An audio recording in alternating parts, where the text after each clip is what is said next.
Majority Report with Sam Seder. The destiny of America is always safer in the hands of the people than in the conference rooms of any elite. Sam Seder. They are unanimous in their hate for me, and I welcome their hatred. We must guard against the acquisition of unwarranted influence, whether sought or unsought, by the military-industrial complex. The Majority Report with Sam Seder. Ever get the feeling you've been cheated?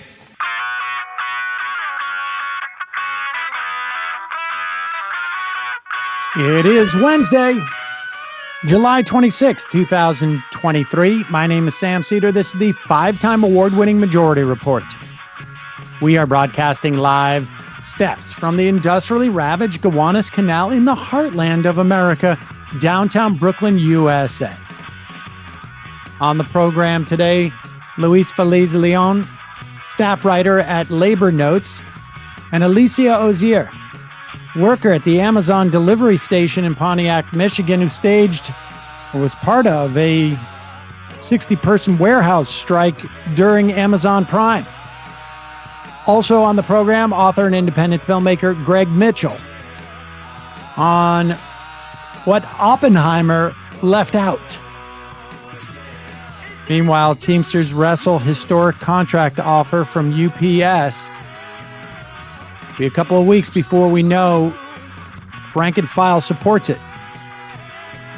Rudy Giuliani concedes he made false statements about Georgia election workers. Judge to review Hunter Biden's plea deal today as the Republicans try and block it. DeSantis fires aide who made a pro-DeSantis video with Nazi imagery. All part of letting Ron be Ron. New study suggests Gulf Stream could collapse as early as 2025. The Fed meets today. A rate hike is expected in what would be an attempt to soften labor. Meanwhile, the FTC is readying an antitrust lawsuit to break up Amazon. And a judge blocks Biden's new asylum policy. Education Department opens a civil rights inquiry into Harvard's legacy omissions. All this and more on today's Majority Report. Welcome, ladies and gentlemen. Thanks so much for joining us. It is the very famous words of my co-hosts. It is hump day. There you go, ladies and gentlemen. Yep, it's hump day. We've made it. We are now officially, well, actually, we're not officially even halfway through the week, I guess. No. Not until we get halfway through the show. So but by the end of this show, we will be halfway through the week. Then we'll be at the hump. That's right. That's how that works. Got a lot to get to today. Let's get right to it. This footage from members of the group Climate Defiance, they have been doing this type of stuff quite a bit this summer, and they are just making themselves, a nuisance to some of the most powerful people and the most directly responsible for not shutting down fossil fuels, the use of fossil fuels in this country. Now, of course, no one expects it to happen overnight, but the pace in which this is happening needs to be picked up. We're in the midst of record-breaking heat wave. I think Phoenix, again, is in well above triple digits for what seems to be now well over a month. People are getting literally burned by the pavement or the asphalt, Right. in Phoenix, and this is starting to spread, across the country. We're going to get another heat wave. I think it's going to hit us on the East Coast soon as well. I mean, and of course, Florida temperatures I saw this morning in the ocean over 100 degrees. Yeah.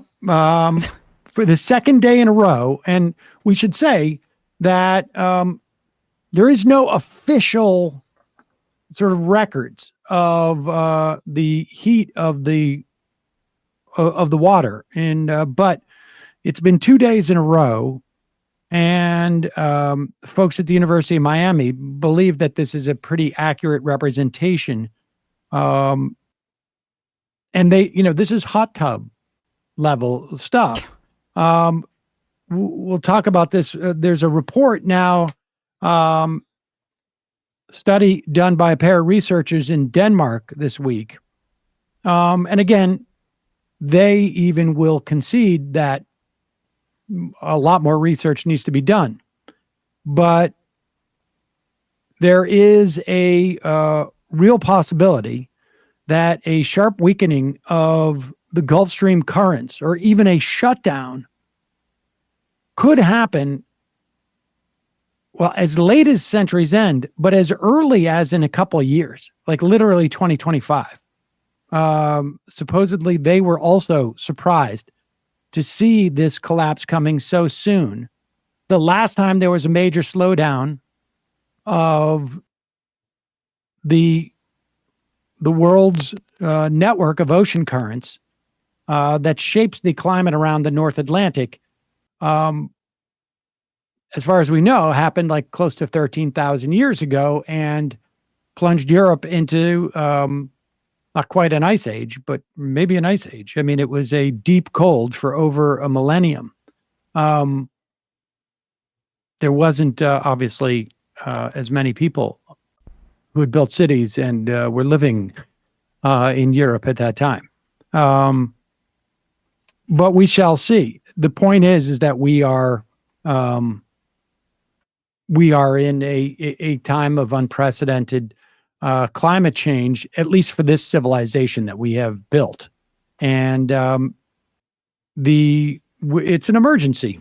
And here are some really brave climate activists at Climate Defiance crashing an event that Commerce Secretary Gina Raimondo was speaking at.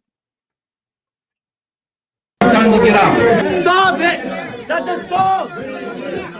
We need clean air, not another billionaire. We need clean air, not another billionaire. Stop funding fossil fuels! It's been 20 years! And fossil fuels, Gina, and fossil fuels. And fossil fuels, Gina, and fossil fuels. Guys, Gina, if you want to talk later, we can do that. Why did your administration approve the Alaska LNG project, which does more harm to the climate than Willow?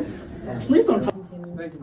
We need clean air, Not another billionaire. We need clean air, not another billionaire. Yes, sir. You're done. Let it out. You're done. You're done. If I don't get arrested, we'll get justice for you. What's happening to her friend? We love you. We will get justice for you.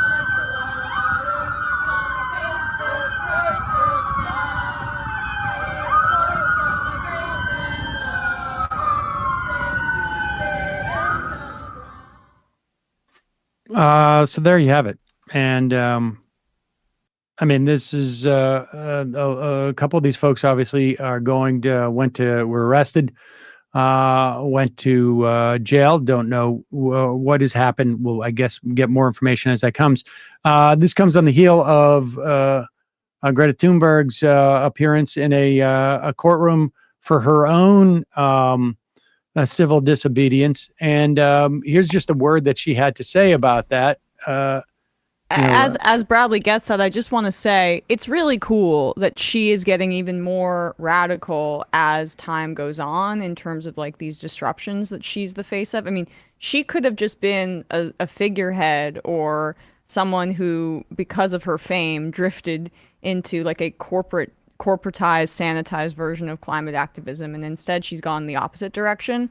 So yeah, this was her speaking at a press conference with some of the other activists that I guess this was a disruption they did in Sweden, where she's from. I would just like to add something that while we are here And of course, other environmental and climate and human rights activists all around the world are facing even worse consequences for their actions of protecting life, as we know it.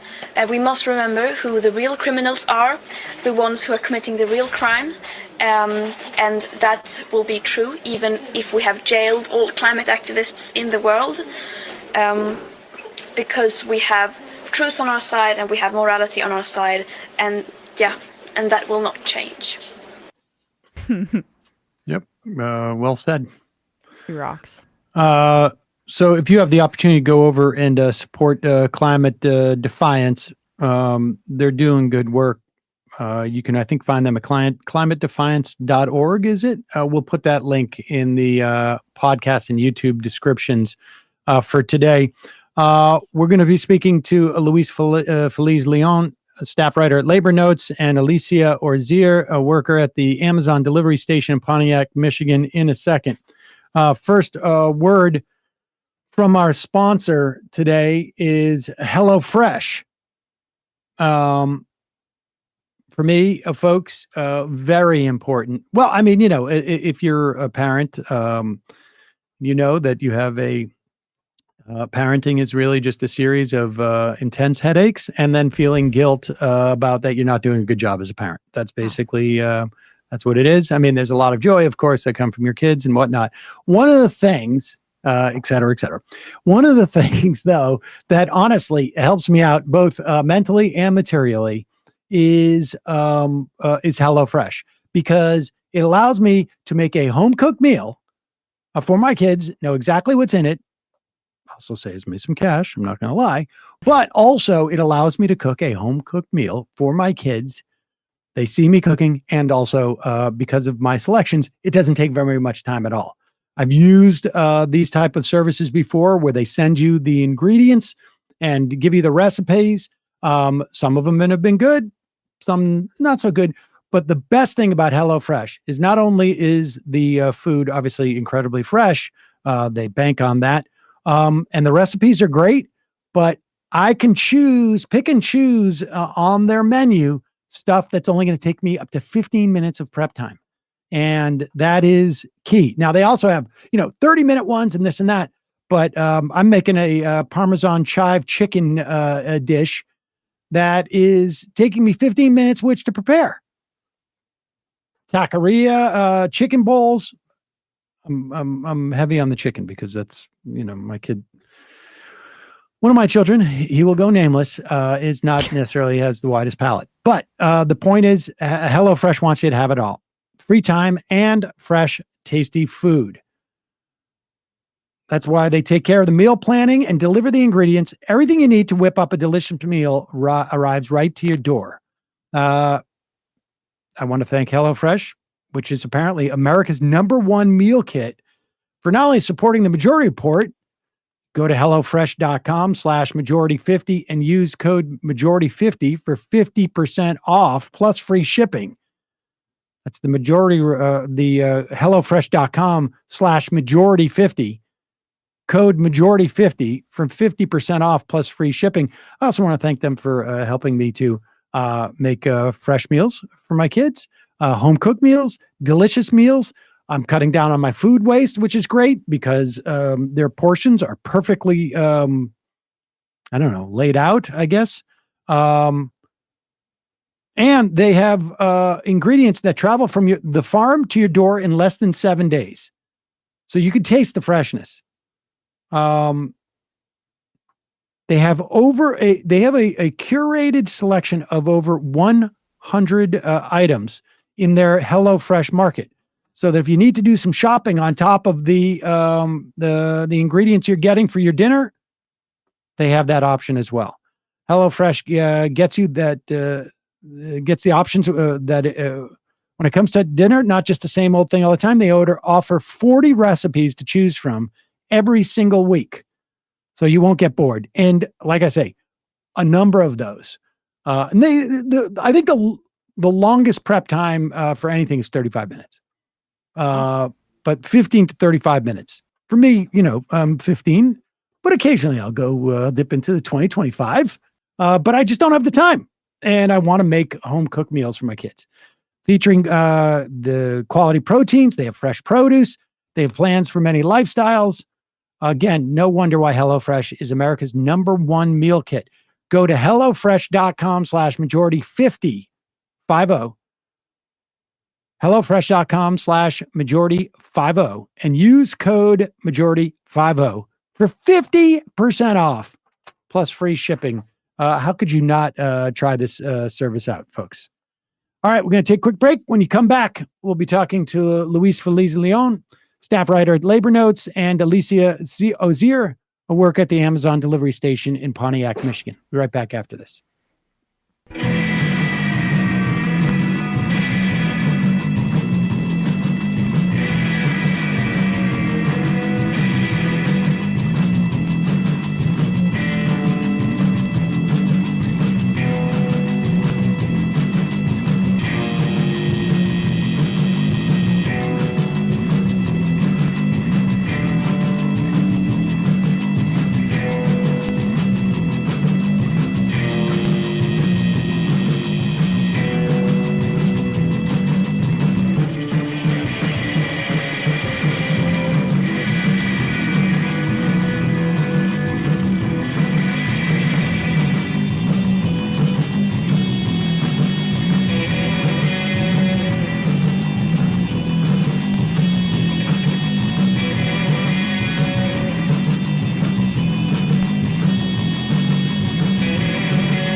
We are back. Sam Seder, Emma Vigland on the Majority Report. It is a pleasure to welcome to the program Luis Feliz Leon, staff writer at Labor Notes, which I should say a regular read of all of ours here at the Majority Report. Cannot recommend it enough. And Alicia Ozier, a worker at the Amazon delivery station in Pontiac, Michigan. Welcome to both of you. Alicia is on by phone. Alicia, let's start with you. Give us a sense of how long you've been working at Amazon. What led up to this labor action during Prime days, I guess, which is like their biggest, Amazon's biggest busiest, I guess, moments of the year, maybe short of Christmas, but maybe even more so. Certainly. Thank you for having me on the show. So I've been with Amazon for a year and 9 months now. And the big lead up was we have been doing different actions, making demands, telling them our needs, telling them what we need and what we want from them. We've done a petition of our demands, which they refused. They refused to meet with us collectively, and they wanted to meet with us individually, which is a way to divide and conquer. We made demands for a higher pay, for safety first, always. For sick time, we don't get sick time. We have to use our PTO, which is paid time off, or UPT, which is unpaid time when we're ill, or you have to go on a leave of absence, which is completely unpaid. We wanted to stop the illegal use of our UPT time. They take our UPT time out in hour increments. If we're 2 minutes late, they take it out in an hour. We wanted them to be fair, take it out in true time, or take it out in 15-minute increments. We wanted them to stop the 3-year wage cap. The evaluation, they do an evaluation once a year to determine if we will get a wage increase. We were asking that they stop doing these things and just treat us fairly and justly. And no response, no type of nothing on these issues. You know, they gave us little parties, they gave us little snacks, and we played games, but nothing pertaining to these issues. And that's what led us and got us to the point where we're at now. Luis, give us a sense of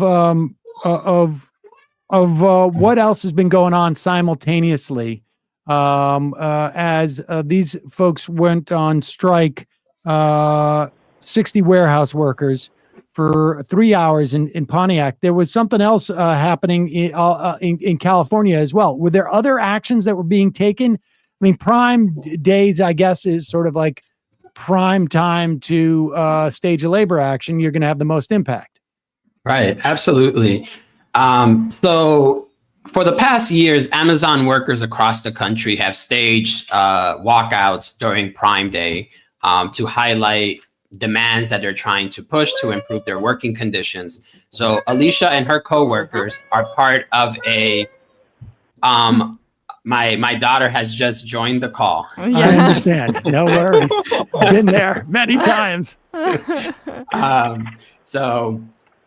So workers across the country are trying to take Amazon down 1,000 cuts at a time. It's almost like a guerrilla insurrection. So the efforts that you are seeing in Michigan are also efforts that are building up in places like Atlanta, in Philly, in New York, in Palmdale. So workers from Palmdale who have been on an unfair labor practice strike for nearly a month now have been traveling the country and joining picket lines, bringing their picket lines to Amazon facilities, talking to workers at those facilities about why Amazon unjustly retaliated against them and fired them. So the upshot here, the punchline is that this is a big movement that has been building up for some time. And now with UPS Teamsters having reached a deal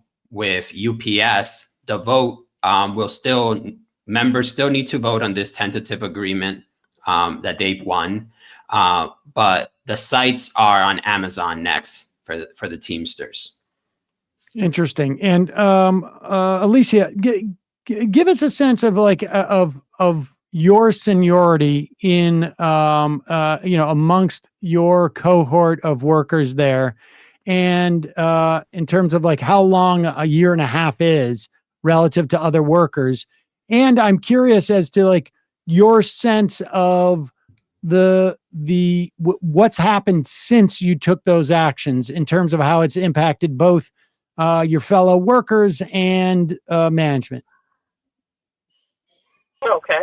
So we too were on a ULP strike for unfair labor practices. And in terms of the seniority, anyone having seniority, it's a turnover rate. It's like a revolving door. They may hire in 100 people, and out of 100 people, you may get 10, sometimes 20 to stay. We've actually taken bets on how many people are going to stay because the turnover rate is that high. It is ridiculous. So when you have seniority, we call ourselves veterans, having only been there for a year and 9 months. Wow. And that sounds like, is that a function of just like how difficult the work is, the working conditions? Yes, because it is very strenuous, very hard work. So we're required to be able to lift 50 pounds. What you're not told is that you're lifting pounds for about 8.5 hours out of your day, constantly. Wow. I mean, it may not be exactly 50 pounds consistently for the entire time, but it is heavy packages, boxes, all the things that everyone's ordering from Amazon. We're touching those packages for 8.5 hours. The desks, the car parts, the cases and cases and cases of water, the dog food, and it's just exhausting and tiring to our bodies. Alicia, yeah, can you just give us a sense of what it's like after a long day working there? What it feels like, your body, the toll that it takes? Exhaustion. Like right now, I'm sore from head to toe, especially my back and my legs. And I've come home. I'll eat something. I'll take a shower, and that's it. The rest of my day is shot because I'm trying to recuperate because I have to go back to work tonight. Now, God forbid if I had to work multiple jobs, which is the case with most employees at Amazon. They're working multiple jobs because the pay is just not adequate. So in that sense, I'm not even sure how they're managing because the days when I can't come home and go to sleep, I am struggling. So and there have been times when I've actually had to pull over my car driving home from work and park. So, how did people react to in the wake of the strike? And by people, I mean your fellow workers and management there. The workers, everyone's all fired up and geared up. It's just an electricity in the air inside the plant, because we feel like we're doing the right thing. We know we're doing the right thing. We support the Palmdale workers. We support the other Amazon workers because it's not just us. It's all the Amazons across the country, as Luis said. So we're in full support. We're geared up. We're ready to do whatever it is that we have to do. From the management standpoint, at this point, there are so many managers in our building. It's for some, it is very intimidating. It's like triple the amount of managers that you would normally see in a workplace. There's at least, if I just had to guess at a number, I'd say 20 managers walking around, if not more. Well, it's interesting you say that because that was one of the concessions in the UPS or what was gained in the UPS negotiations, because managers would just go on ride-alongs like in without any notice, essentially, because having the presence of the managers there, especially when you guys are making your voices heard, it's meant to be this intimidation factor. Exactly. They're cornering employees and questioning them. We're having captive audience meetings. They're asking, what is it that you all really want? What is it that you all are trying to gain? They've even asked some people, have you actually signed anything? Have you gone to any meetings? All of these are illegal activities. Alicia, are these people from the area? And I guess maybe this is also a half a question too for Luis. Luis, does Amazon now have like a team, like some type of SWAT team that when there is some type of labor action in an area, they'll send in this extra squad of managers who are specifically there to both like assess how they can undermine sort of, I guess, organizing efforts, and also keep an eye on who they might I mean, I guess just undermining organizing efforts. Elisa, let's just start with you. Do you have a sense of where these managers are from? They seem to be from all over the country. We've got people in from Texas, from Arizona, from Missouri, from New York, from Maryland, just from everywhere. And yes, I do get the sense and the feel from their actions and from their conversation that they are there as union busters. Luis, have you run into this in other sort of like jurisdictions in Amazon world? Yes, absolutely. So when workers filed for an election at the sortation center in Staten Island, New York, LDJ5, there were union busters that had been brought over from the Bessemer campaign in Alabama. So yes, so these people travel from warehouses across the country where they get a whiff of a union campaign to squash it. So yeah, they're very coordinated. You know, there's this Noam Chomsky like quote that I think about all the time, which is that the ruling class are vulgar Marxists with opposite commitments. They know what they want and they coordinate together to get it through the Business Roundtable, the Chamber of Commerce, and the Republican and Democratic parties, right? Like with the UPS contract fight, we saw that the Chamber of Commerce put out a statement asking Joe Biden to intervene, right, on behalf of Wall Street. With Amazon, we're seeing that level of coordination as well, right? They're fighting a coordinated battle against workers like Alicia across the country. So the antidote, and what's been beautiful to see with these rolling pickets nationwide, is this beautiful of solidarity, sending Amazon, UPS, an unmistakable message. These companies are competitors, but their workers are not. They are part of this, powerful working class that is in motion, that is making its voice heard. And that's what we're seeing all over the country. Alicia, before we let you go, what is, are you guys starting to talk about unionization within the context of this? Or is it, I mean, what are the next steps for you and your fellow workers there? We are going to continue to rally together. We are going to continue to make our demands heard to try and get a better workplace, a better work environment, a safer work environment, higher pay. We're going to continue to try and get these things, and we're going to do whatever it takes. We're supported by a lot of groups, including the Teamsters, and we're in it for the long haul. Well, Alicia Azier, thank you so much for your time. We'll let you go, but really appreciate you coming on and talking to us about it, and good luck, and let's stay in touch for the next one. Solidarity, Alicia. Thank you. Thanks so much. Looking forward to talking to you again soon. Thank you. Okay. Luis, we just got a couple of minutes here, but I wanted to talk to you. Obviously, we had booked you before the big news yesterday that there was a tentative agreement with the Teamsters and UPS.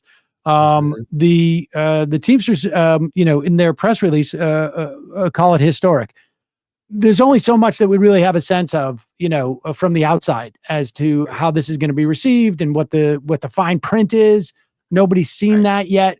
But broad strokes, is it historic? I mean, we're talking about obviously one of the largest, if not the largest, unionized workforce in the country. So in many respects, historic it's going to be historic, I guess in that sense. But in terms of like the concessions that they appeared to have gotten, right, without having looked at the language, is historic the right adjective? I mean, I think that's a great question, right? So I think some framing is helpful. So over the past contract cycles, the leaders that were at the helm of the Teamsters would put out a press release and call any subpar contract historic. So rank and file Teamsters recoil when they hear the word historic, just because that's what they've experienced, right? And there's some justified skepticism because of that history. But since 2013, rank and file workers have gotten into gear to elect new leadership, to build up networks of resistance throughout the country, to fight on the shop floor. Just this past week, workers in Boston staged a job action where they turned their backs on managers We played that. I think it was in Norwood. Yeah. Yes, exactly. It rocked.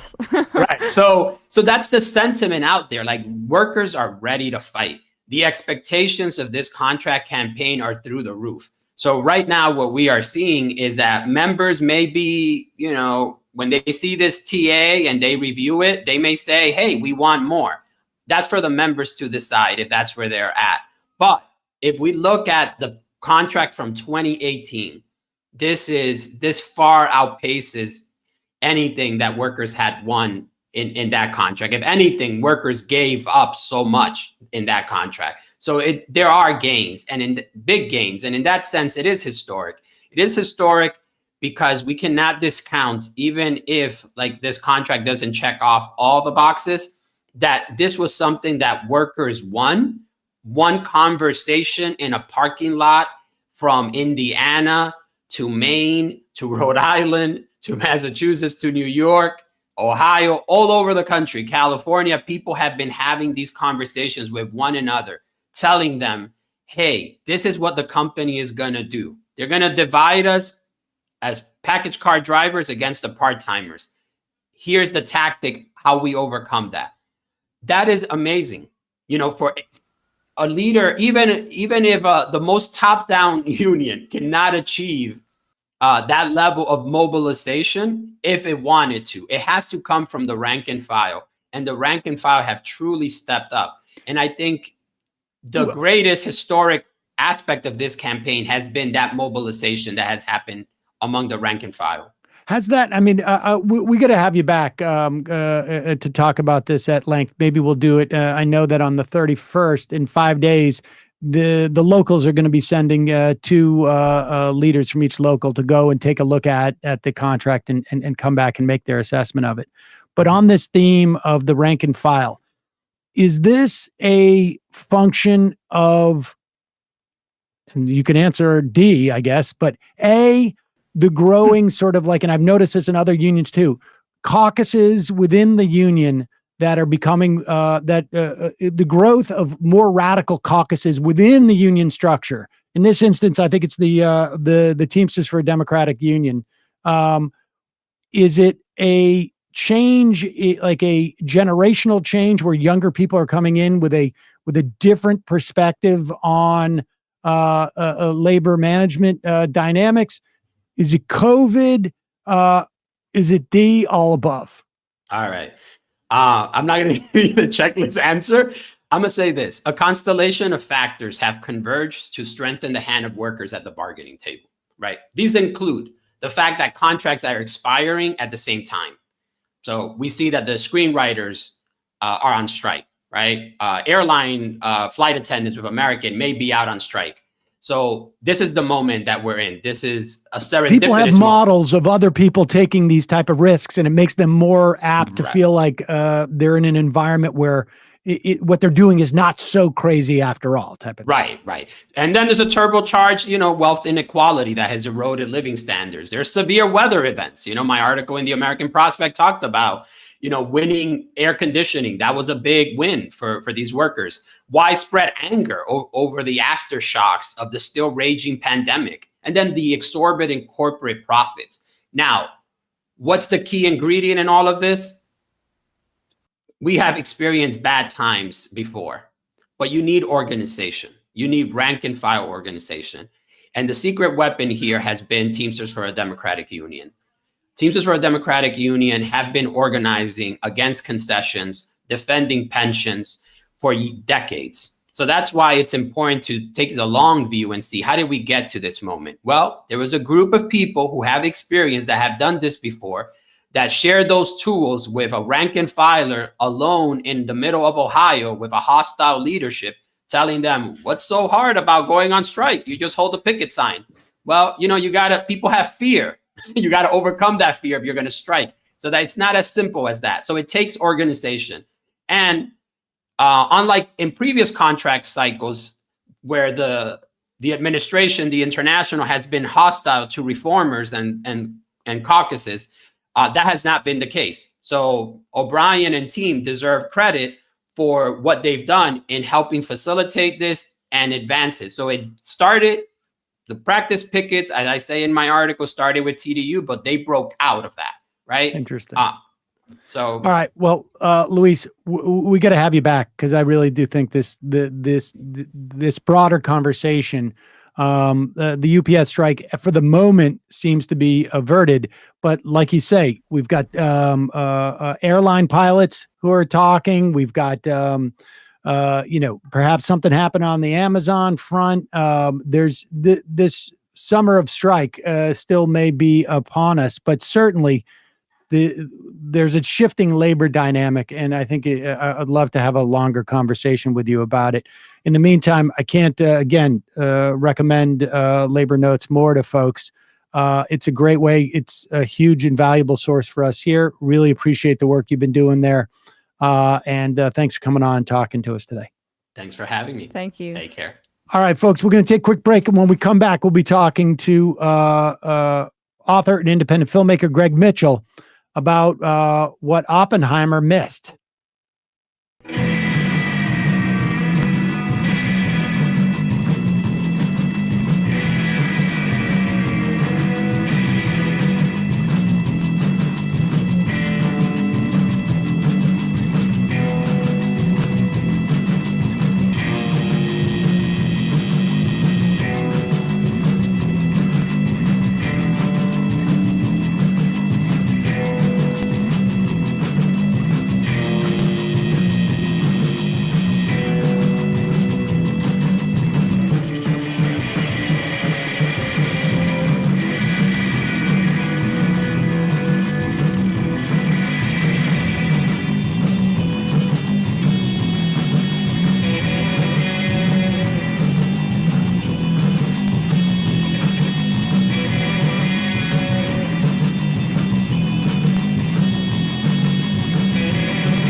We are back. Sam Seder, Emma Vigland on the Majority Report. It's a real pleasure to welcome back to the program author and independent filmmaker Greg Mitchell, who has written, I mean, off the top of my head, and I probably should have looked this up beforehand, but I know that you and I have been talking about the issue, the topic of the atomic bombs that were dropped in World War II for, I mean, at least I think a decade, maybe a decade and a half, we've been talking about that. You have written numerous books on the topic from all different angles. Right. And so when Christopher Nolan's Oppenheimer came out, I imagine before it even came out, you were tracking this. What just give us I know you've seen the movie, I have not, but give us a sense, and Emma has. A lot of people have now, right? Yeah. Give us a sense of what the movie covers and what you think might be problematic about what it misses. Yeah, happy to be here again. Yeah, I've been writing about this. Besides my various books and films, I've started a daily Oppenheimer, The Man, the Movie, and the Bomb about 12 days ago. And I saw an early screening, so I was started to write about it already. There's some issues I had with it. So you can find it at my Substack under Oppenheimer From Hiroshima to Hollywood. And I've pointed out from the beginning that, it's a very powerful film. It's tremendously well directed and acted. It's even, in most cases, accurate. It's based on a terrific book by two of my friends, Kai Bird and the late Marty Sherwin. So unlike a lot of movies of this sort, accuracy, what's in the movie is not generally a big issue. And I really applaud it for that. I think Christopher Nolan's heart is in the right place. I think it makes a powerful message by the end about the current and future dangers of nuclear weapons. But my issues have been the omissions in the film. And, again, I'm not a typical film goer. My particular focus, I've been writing about nuclear weapons and dangers for over 40 years, but a lot of my focus has been on the actual use of the bomb, decision to use the bomb against Japan, the immediate aftermath, how Americans have processed that since, and how current opinions about the use of the bomb affect current policy, today's America's first strike policy and so forth. So like I said, I'm not a typical moviegoer. Allow me to add, I mean, I don't want to tell you about your own overwork, but also you have been really one of the few people that I have read or watched, I guess, that has, I'm talking about your films, that has also shown the lengths in which the U.S. government and really sort of culture has gone to sort of obscure the truth of what has happened. And that's, I know that's part, I mean, that's consistent with the omissions. Consciously or unconsciously, we have obscured the reality of what happened in Hiroshima and Nagasaki. Right. And did it have to happen at all? That's the question. And I don't think the film helps in that matter. No. I mean, among the omissions is, not showing what happened on the ground in Hiroshima. On my newsletter today in Substack, I actually have a clip from a 1979 PBS series starring Sam Waterston as Oppie, in which they have a scene that's almost identical to what's in the Nolan movie. In the Nolan movie, we see Oppenheimer watching a screen in a screening room, and it's obviously some sort of footage is being shown, and he starts to be affected by it, but you never see what's on the screen.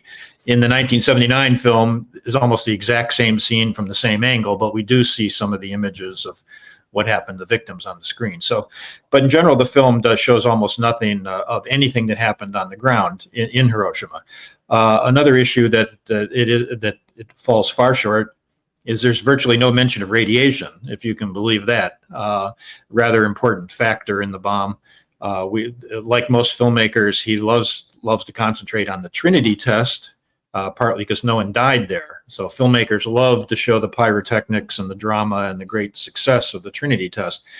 But Nolan, like others, did not show that there was a radioactive cloud that was released. It drifted over nearby villages. A lot of people were affected, and it's kind of set in motion the decades of American testing and cover-up and secrecy and radiation dangers. Another thing it doesn't show, just very briefly, it barely mentions Nagasaki. It's like 3 or 4 completely throwaway kind of parenthetical references to Nagasaki.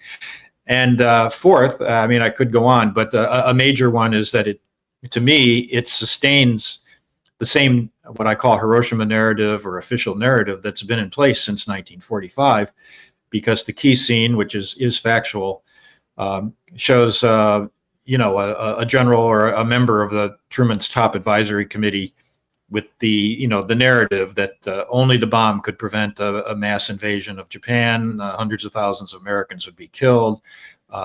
Only the bomb would prevent that. And we see Oppenheimer in that scene shooting down the suggestion that maybe we could end the war with a demonstration of the bomb, not use it against 2 cities. And he shot that down as he did in real life. So you have accuracy there, but there's nothing else really comes up the rest of the movie to question the kind of thundering Hiroshima narrative that was put forth in that scene. It never is questioned. And Oppenheimer and the great Cillian Murphy has to do a lot of work in kind of showing regret or suggesting regret or indicating that he's really troubled by it. Maybe it shouldn't happen. You never get that clearly. And in real life, Oppenheimer actually defended the use of the bomb against Japan right to the end of his life. And you point out was involved in the targeting of right. He gets a pass. Again, it's. And I know others had this experience. I talked to afterwards. About 2 hours into the movie, we're kind of thinking, gee, there's about 8 things that they haven't, important things they've never even mentioned. And then the last hour, suddenly these things get thrown in 5-second bursts, and it's like covering the bases. Well, the last hour.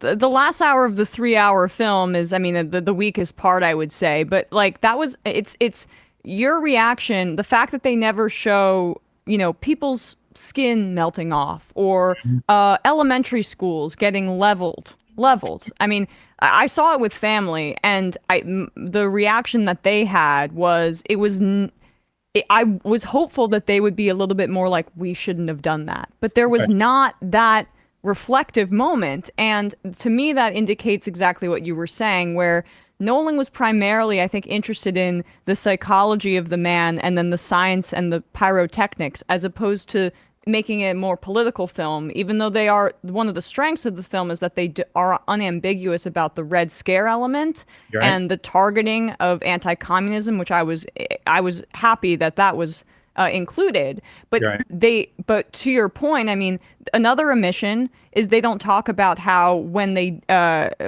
conducted those tests, the Trinity test, they expelled a bunch of indigenous people from that land in order to construct the experiment there. That was another thing that was not included. Right. Yeah. Los Alamos. They show a lot of scenes of Oppenheimer on a horse and this empty vista when vista was not quite that empty. So that, I mean, that's a good point. I think the film gets capsized a bit the last hour with the focus on Robert Downey and the Strauss character. Yeah. It's a great performance. But it's kind of a plot thing, and I think there will be people who end up seeing the movie, and I don't think they'd forget about the bomb. But so much of the last hour is about the Oppenheimer's hearing, and then the separate Louis Strauss. It's almost like Louis Strauss is on trial, as much in the movie as Oppenheimer was. And I really think the focus starts to get lost. There's a very powerful ending. We won't give it away, but I think the actual ending is very powerful. But I think what leads up to it does start to distract from whatever the message of the movie may be. And making Strauss the boogeyman in particular also, I think, obscures the massive drumbeat from wide arrays of people in our government and in our power structure, right? Where it's not just like one bad guy. No, the bloodthirstiness and the drumbeat was completely quotidian, right? And during that time, and continues to this day, frankly. Yeah, I mean, Oppenheimer was penalized for opposing, at least partly. I think the movie's a little muddled on this, but he was stronger against the hydrogen bomb than most people. He was more in favor of more arms control.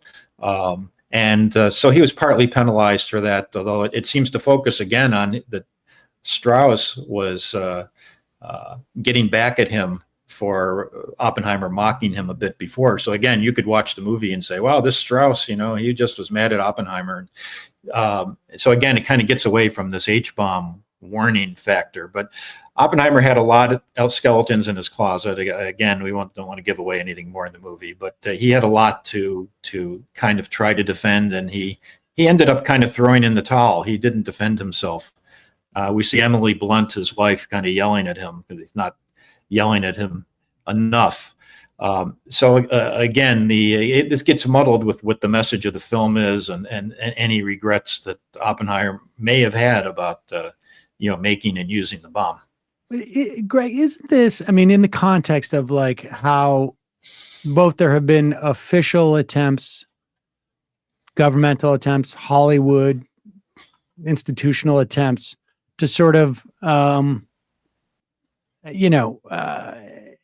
avoid real confrontation and reckoning with that choice to drop the bombs, and the implications of that choice of dropping bombs, which are two separate things. I was talking to you not, a couple of years ago about my recent book, The Beginning or the End. Yes, which was based, it explores the movie of that title, that the first movie about the A-bomb that came out from MGM in 1947 and started out as a warning from scientists, the drama, and ended up as pro-bomb propaganda after the Pentagon through General Groves and Truman were giving basically script approval. And so it's going back to 1947. This has been true in the culture. But and again, I haven't seen the movie, but the idea of telling this story through a guy, right? Mm-hmm. I mean, isn't that even that exercise like, because it's ticked off. Hollywood's not going to touch the question of Hiroshima and Nagasaki again. Like, I don't know who could come in and do that movie, but they're like, we did Oppenheimer. It's already done. Like it in some ways, like making the issue of killing 300,000 civilians. I mean, we don't know the exact figure in terms maybe of only 170,000. Well, but deliberately targeting citizens, killing citizens, right? And it comes down to the conscience of one guy, or the sort of the struggle of one guy. Right. And, some will say like, well, he's all of us in some way, but he's not.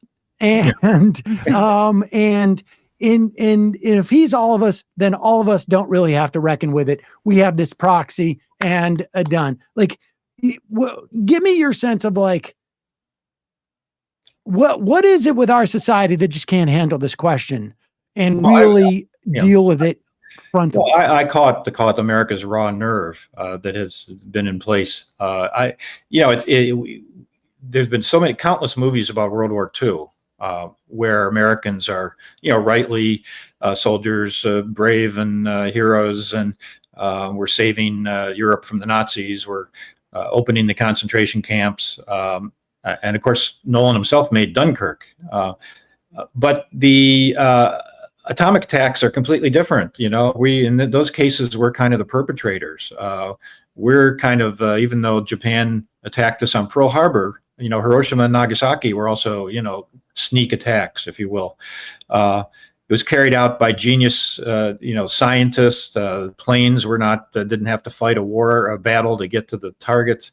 On and on. It's quite the opposite of what happened in World War II. So, and of course, you're left with 170,000 civilians, mainly women and children, who were killed. So it's a really a delicate question, a sensitive question that Americans still don't really want to face today, as we've seen in the media. I'm fortunate that this movie has brought a lot of attention to this issue. I've been able to write and talk and do this daily blog on Substack, and it's great that it sparked a lot of interest. But how long that interest lasts, I don't know. I don't know what people are taking away from the movie. Some people think, "Wow, this is going to launch a new anti-nuclear movement or something."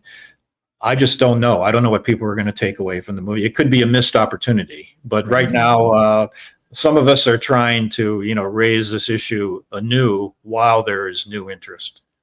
Author, independent filmmaker Greg Mitchell. We will put a link to your Substack so people can read more about this. Really appreciate you coming on and talking to us about it. Always a pleasure, Sam. Thank you. Thank you. All right, folks. I'm going to take a quick break and head into the fun half of the program. We will take your phone calls, 646-257-3920. Just a reminder, it's your support that makes this show possible. You can become a member by going to jointhemajorityreport.com. When you do, you not only get the free show, free of commercials, you get the fun half. And when you're on the fun half, not only do we have a lot of fun, but you can pick up the free app that we have, majorityapp.com. And I Am the Show, if you're a member. Also has an advanced search function on the app. So check that out. What else can I tell you? I don't know what else I can tell you. The effing dork shorts are the effing dork shirts. That's right. On shop.majorityreportradio.com. You're running out of time. You got 5 days and then they're gone. And speaking of gone, you've got a day and a half to go to justcoffee.coop, fair trade coffee, tea, or chocolate. Usually use the coupon code majority, get 10% off. But right now, if you use MR50, what is it? MR20. MR20, you get 20% off. MR25. MR25, you get 25% off. Yeah. Yes. MR25. I'm really good at this. MR25. and you get 25% off. A great time to both like buy a 5-pound bag of coffee and stock up, or try a bunch of different types of coffee. Whole bean, I think they also grind it for you. So check it out. Justcoffee.coop. The reason why it's .coop instead of .com is because they're literally a co-op. And they also are fair trade. Use the code MR25. Emma, why would you give Jaylen Brown that contract and let Marcus Smart go? They had no choice. I mean, why didn't you keep Marcus Smart? I mean, you guys are. I have thoughts about Celtics fans in this situation. I mean, like, it went to the finals, went to the Eastern Conference Finals like last year with that core. It's not that far away. Why don't complain? Just because he had a bad series? No, I think I love Smart, but I think Porzingis makes a little more sense for them offensively. And Brown, there's no other money that they could give him necessarily. It is a lot for those two guys, but I feel like there's really not another option. Yeah, it's what, are they going to trade him? Damned if you do, damned if you don't type of thing. So don't worry too much, Sam. I think it'll be okay. You're just spoiled. Like watching Marcus Smart play. Me too. You're spoiled. I agree. I totally agree. You are spoiled. Okay. I grew up with Dave Cowan as a player coach. All right. I don't need to. How many Celtics championships have you lived through? What, like over 10? Over 10. Has it really been 10? Yeah, a little bit more than that. Yeah. I don't think so. In your lifetime? Well, a few of the Bill Russell ones were prior to Sam being born. Okay. And then I'm starting to count like when I'm 12. So they've won 16 championships. 0. I mean, what year were you born? It's not a matter during my lifetime. It's a matter as how long I've been a fan. It's really 1979, 78 were my first years, and those were dark times. Oh, my heart bleeds for you, Sam. Sam also remembers the Steve Grogan Patriots. Yeah. Sam was also alive with the Patriots. Wow. I remember Plunkett. Do you know what, if for the Knicks to even reach the finals in my lifetime would be, I mean, they did in my life. Sam was also alive when the Knicks last won the championship. Yeah. You know, it was really funny when they got Patrick Ewing and everybody was excited. Yeah, that was a really funny era. That was really, it was to watch really, Knicks fans. It was really. They thought they had something. Yeah, well, right, anyways, Michael Jordan ESPN. was around. Yeah. I literally lost my train of thought. We went into depth about Dan Snyder selling the team.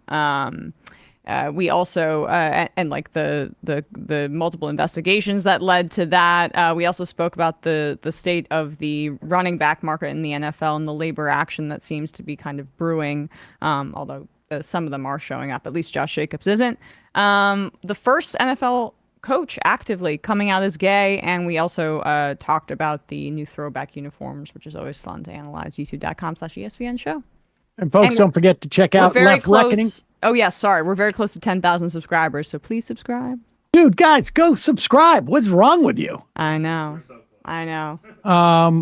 Also check out Left Reckoning. Matt must have had a late night last night. I don't know what. Matt's out today. Yeah. There was they had Maximilian Alvarez, editor-in-chief of the Real News Network and host of The Working Pod, to talk about the Teamsters' tentative deal with UPS and Obama's new Netflix show. And they also did some Russell Brand and Ron DeSantis discussion of his appearance on the Stay Free podcast, and Brand's adulation of DeSantis for coming on his show. It really, I mean. Of people who have left the left, he's pretty shocking, to be honest with you. But out of the left plane, I think. But youtube.com/Left Reckoning for more, and patreon.com/Left Reckoning for the post game. All right, we're gonna head into the fun app. Just a couple of fun IMs. Chris from Taiwan. Sam, I don't know anything about sports, but it appears to be quite clear that you are old. Against the Web says, hi all, I'm listening to the audio version of Against the Web. Folks, check that out. It is available. Michael's book And as I listened, I couldn't help but assume that if Michael knew Sam would record the audio for it, he would have purposely used more words he knew Sam would mispronounce. Concentric and in absentia, etc. See that? When I see the words written there, I can almost do it. CGB Spender. Sam, any update on the effort to bring back the $300 a month child tax credit? I know that there are lawmakers who are going around trying to gain support about it, but I don't think that there is any chance whatsoever that with this version of the Senate that we have, that we could get it. Never mind the fact that the Republicans controlled the Congress. I mean, it's a dead letter until at the earliest 2024. The Republicans in Congress would never even bring up a bill for anybody to vote against it. But again, Manchin and Sinema killed it when Democrats controlled the House. So we're just going to have to wait until another situation, I think, where there is a Democratic control of three branches of our government, and there's a moment where either people like Sinema and Manchin can be corralled, or they become irrelevant to the math. I mean, it's a stain on everybody as far as I'm concerned. Okay, 646-257-3920 again is the number. We'll see you in the fun half.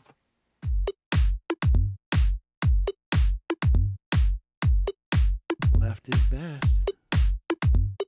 Jamie and I may have a disagreement. Yeah, you can't just say whatever you want about people just because you're rich. I have an absolute right to mock them on YouTube. He's up there buggy whipping like he's the boss. I am not your employer. I'm tired of the negativity. I'm sorry. I didn't mean to upset you. You're nervous? You're a little bit upset? You're riled up? Yeah, maybe you should rethink your defense of that, you fucking idiots. We're just going to get rid of you. All right. But dude. You want to smoke this joint? Yes. Do you feel like you are a dinosaur? Some good shit. Exactly. I'm happy now. It's a win-win. It's a win-win-win. Oh, hell yeah. Now listen to me. 2, 3, 4, 5 times. 847-906-501-457-238-56-27. 1/2. 5 8s. 3.9 billion. Wow. He's the ultimate math nerd. Don't you see? Why don't you get a real job instead of spewing vitriol and hatred, you left-wing Limbaugh? Everybody's taking their dumb juice today. Come on, Sammy. Dance, dance, dance.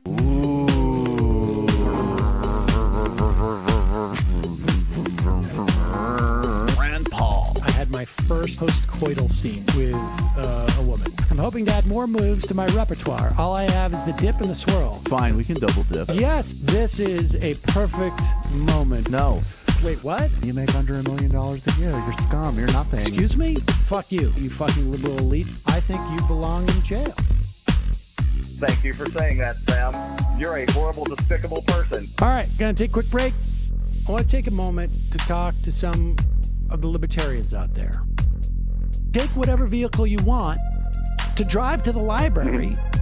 What you're talking about is jibber jabber. Classic. I'm feeling more chill already. Good. Donald Trump can kiss all of our asses.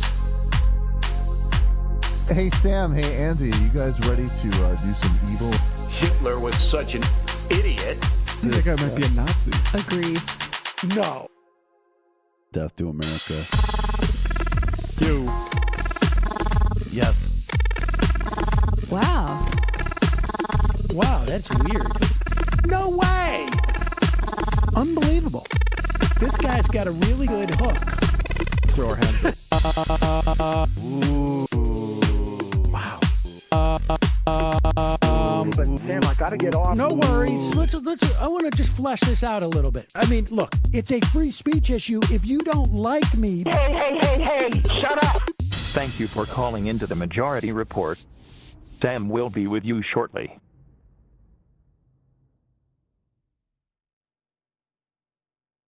Back. We're back. We are back. Sam Seder, Emma Vigland on the Majority Report. Let's start maybe with this. Like Jesse Waters is still on that revisionist history running interference for Ron DeSantis's education initiative in Florida. And the reason why I think they're so dug in on this point is because it is extremely revealing as to what the agenda really is about when they attacked critical race theory, supposedly, or anything that made any white people upset about the fact that we had slaves in this country, and not just that we had chattel slavery, but that it really, by any real metric, it was literally the foundation of building America into the economic power that it became. I mean, it really is an uncontroversial statement, and it wasn't just the South that was built on slavery. It was the wealth of the country. And apparently this is too dangerous of a concept to introduce to students, essentially. And the latest curriculum, which makes a point of insisting that teachers teach that enslaved people develop skills that were to their personal benefit during slavery. They must try and prove this in some way. It's an unprovable point because it's irrelevant. It is so not the story of it's like it's like talking about the Titanic and saying, some of the dinghies, I can't even one of the amazing things, they found out that there are certain types of deck chairs that float. So there was some good that came out. It's a scientific Something achievement. And a movie that came out of it too. Don't forget about that. Jesse Waters spoke with William Allen. He's one of the authors of the curriculum. He is apparently a political scientist, not a historian, but again, irrelevant. Here he is. Here is Allen trying to make his case. One of the authors of the Florida curriculum, Dr. William Allen, joins me now. So, Dr. Allen, why do you think Kamala Harris is being dishonest about what's being taught about slavery? Permit me not to give you Kamala Harris's motives. They are invisible. I don't know them. We can all have suspicions that there's a dishonest purpose afoot. But what's more important than that dishonest purpose is the truth. And this curriculum is devoted to telling the truth, whereas Kamala Harris has retailed a lie. Now, it may only have been a falsehood the first time she stated it, but when you repeat a falsehood, it becomes a lie. Tell her right now what specifically this component of the slavery course teaches. Well, permit me to have Frederick Douglass tell her. He wrote an autobiography in which he described how the mistress of his slave owner began to teach him to read. She pulled back the curtain through which a glimmer of light shone before the master forced her to close it. But that glimmer of light was enough for Frederick Douglass to illumine a bright flame that he exploited to his benefit and his country's benefit thereafter. Such examples are numerous, and they are retailed in the stories of people who suffered the indignity of slavery time and again. And quickly, permit me to say, what this curriculum is about is having people who live the experience, who live the history, tell their stories. And nothing is more important than that we never, ever erase the stories that the people who live the stories tell. All right. So, first off, again, let's just even take what this guy's saying, and you notice like the flowery language that he needs to sort of like obscure. He needs the flame, the passion, blah blah blah. The implication is that that Douglas would not have learned to read were he not a slave. But the reality is, it's the opposite. Yes. That there not only would Frederick Douglass not have to rely on the mistress of the master to make him see the concept of reading, start this light. And we're going to examine even that question. But just even if we were to stipulate that she was to sit down with him for years and taught him to read and taught him grammar and taught him all these things. Well, there's every reason to believe that if Douglas was not a slave, he would have had an opportunity to read. It wouldn't have been disallowed. In fact, there would be more than Frederick Douglass. There would be many Frederick Douglasses who would have learned to read, but for slavery. So the real question isn't like, whether slavery added, allowed for skills that benefited them. The real question is, but for slavery, would these people have had skills? And the answer is undoubtedly no. No, there's not a but for slavery. No, it is but for slavery, there would be a lot more people with skills. The fact that the skills were honed is not because of slavery, it is in spite of slavery. Exactly. I mean, this guy was a Reagan appointee as the chair of the United States Commission on Civil Rights. Just a heads. I mean, because I couldn't find too much about him, so I just went to good old Wikipedia, and there you go. Appointed by Reagan and then Bush the first. This Twitterer who is Ito, I can't pronounce their name, but they are a Texas A&M statistics PhD student, and we'll pop it up. And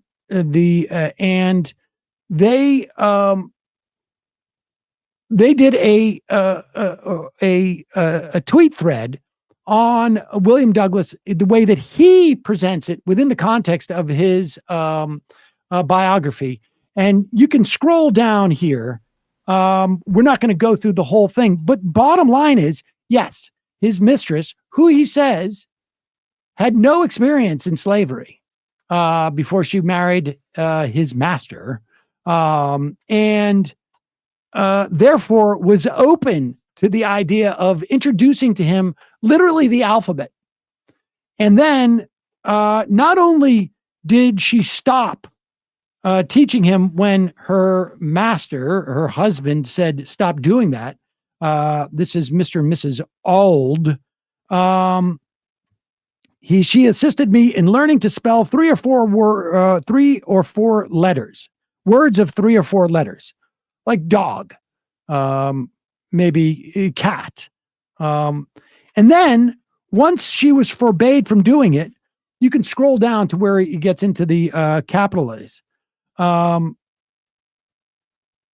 It was, in fact, not those letters that she taught him, but rather it was when the master said this. What was going on at once forbade Mrs. Auld to instruct me further, telling her, among other things, that it was unlawful, as well as unsafe, to teach a slave to read. To use his own words, further, he said, if you give an N-word an inch, he will take an L. An N-word should know nothing but to obey his master, to do as he is told to do. Learning would spoil the best N-word in the world. Now, said he, if you teach that N-word, speaking of myself, that being Douglas, how to read, there would be no keeping him. It would forever unfit him to be a slave. He would at once become unmanageable and of no value to his master. As to himself, it could do him no good, but a great deal of harm. It would make him discontented and unhappy. And then Douglas goes on to write, these words sank deep into my heart. These words, remember that, these words sank deep into my heart, stirred up sentiments within that lay slumbering, and called into existence an entirely new train of thought.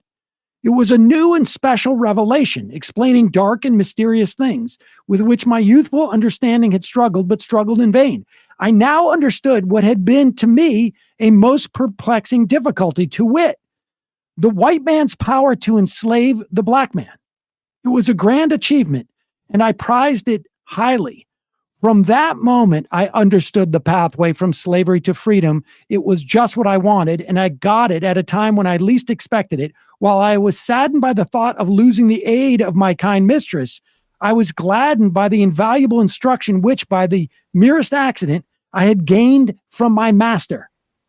In other words, the true inspiration for him to read came from not the alphabet that he was taught by his mistress, not the three-letter words that he was taught, but by the understanding that it was the master preventing him from reading, which was keeping him mentally and physically enslaved. And then he went on to learn to read in secret, because had he not had that revelation, his use of three-letter words or the alphabet would probably have just been of some minor utility to her or to him in his enslaved duties. It completely misses the point of what was going on in this curriculum. And purposefully, Sam. Obviously. And purposefully. And on top of which, that same Twitterer has another thread. I don't know if I sent that to you, Bradley, where they go by, they provide names of slaves that have supposedly gone on to, here's that thread, gone on to prove their point about the personal benefit. And again, I think this is sort of secondary insofar as like the real issue is not so much that this is, whether these people got skills, but rather the question of whether it was because of or in spite of slavery. And they name in their release Ned Cobb, Henry Blair, Lewis Latimer, John Henry, shoemakers like James Fortin, Paul Coffey, Betty Washington Lewis. They go on to name names of enslaved people, presumably, who picked up skills that became important to them, of personal benefit to them later. And then scroll down. This Twitterer goes through all the names. Ned Cobb was a tenant farmer and activist born in 1885, 20 years after the emancipation of slaves. Oh, Jesus. The second name is Henry Blair, also listed as a blacksmith. There's no evidence Henry Blair was ever enslaved. In fact, he could register patents as evidence he was not, in fact, ever enslaved. Third is Lewis Latimer, listed as blacksmith. Lewis's parents escaped slavery, obtained their freedom in Massachusetts, and eventually Lewis was born a free man in free Massachusetts. Fourth name is John Henry, also listed as a blacksmith. Details about Henry are disputed, and his status is principally a folk hero. The fifth name is James Fortin, listed as a shoemaker. James was a free-born African-American and sailmaker, not a shoemaker. I mean, there's more examples, but the point is, like, even in their own defense, like, where are they getting this information? It's just cut and pasted from some heritage, propaganda paper. Well, I mean, this is the same state that is considering allowing for teachers to use PragerU videos in their education of classrooms, which is not an accredited university. It just uses that for like branding purposes. I mean, it's amazing how much they project on to like the left in terms of indoctrination through education, because this is definitionally that. It's unbelievable. And kudos. It's Alexander Sex Critical. ETOTHEIPIE. In a million years, I could never pronounce that. Theopai? I don't know. Something But like that. people should follow, give that person a follow. They did, and spread that tweet around. It's really important. It's important. Yep. Let's go to the IMs. Sunset Tushy Seba Day. The stream went live early. What saucer is this? Jack from Jersey. My wife and I got to your episode in Sex and the City, and I'm sorry to say, she said you looked like Steven Crowder. I just rewatched that episode too. I was doing my rewatch of the series, and like you came on, and I like brought my boyfriend into the room. I was like, "Look, it's Sam in this," and he was like, "You've shown this to me now like 5 separate times. You know, you've shown this to me 5 times." I love right?" that. I love that Sam's character is a huge Knicks fan too. Oh, I know. How did it feel to wear that hat? I did. You know, it's acting. It was a challenge. Regarding something, Turbo Dog, regarding something discussed the other day about the U.S. and NATO wanting Ukrainian war to go on indefinitely and not being interested in the war ending because they want Russia weakened. While I agree that it makes some sense that that's what the U.S. wants, the reporting of the backroom talks contradicts that and suggests that the U.S. has, for quite a while now, pushed Ukraine to drop some of their prerequisites for negotiations, like that Putin must be removed from power, and to make sure that they're clear to Russia that they're up for negotiation. There is reporting going back to very early in the war, the U.S. was pushing Ukraine to be willing to cede territory to get a peace deal. There's even reporting that CIA Director William Burns tried to get Russia to agree they would end the war if Ukraine would give up 20% of their territory, although I personally doubt that reporting. I mean, that's the thing. Let's put it this way. There is no doubt that there are elements within the U.S. government that perceive this as, you know, an extended war to be helpful in degrading Putin's military power. There's also, I think, uncontroversial that people making a ton of money off of weapons are happy about this.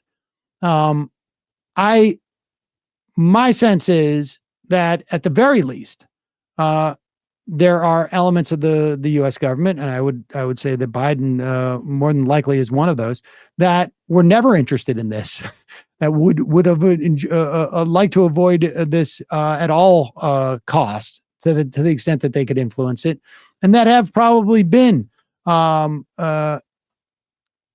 encouraging to the extent that they can.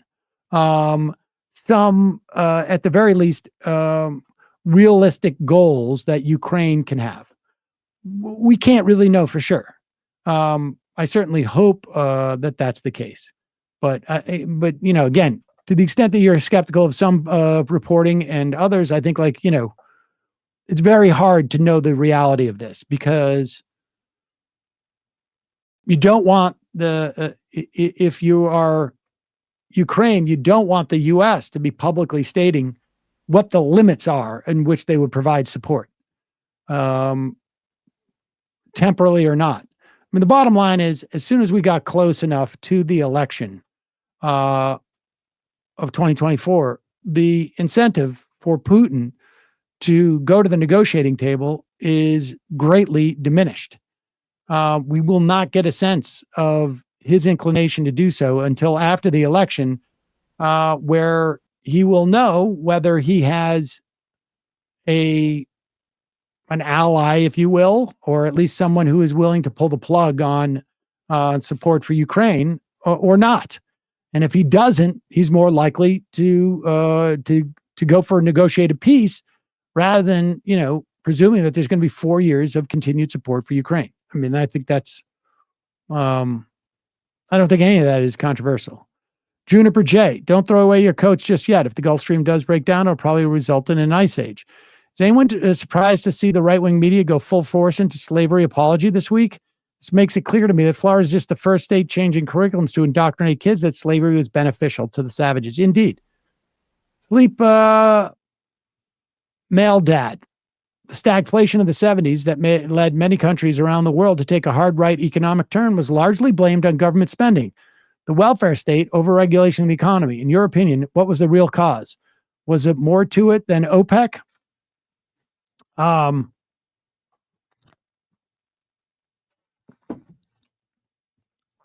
I don't know if there was more to it than OPEC. I mean, I think there was, I think there was a lot of things going on at that time. We had sort of like moved out of the sort of era where the U.S. was sort of building the rest of the world. You know, like I think really when you get out of the 50s and the 60s, that type of sort of like expanding new markets had changed.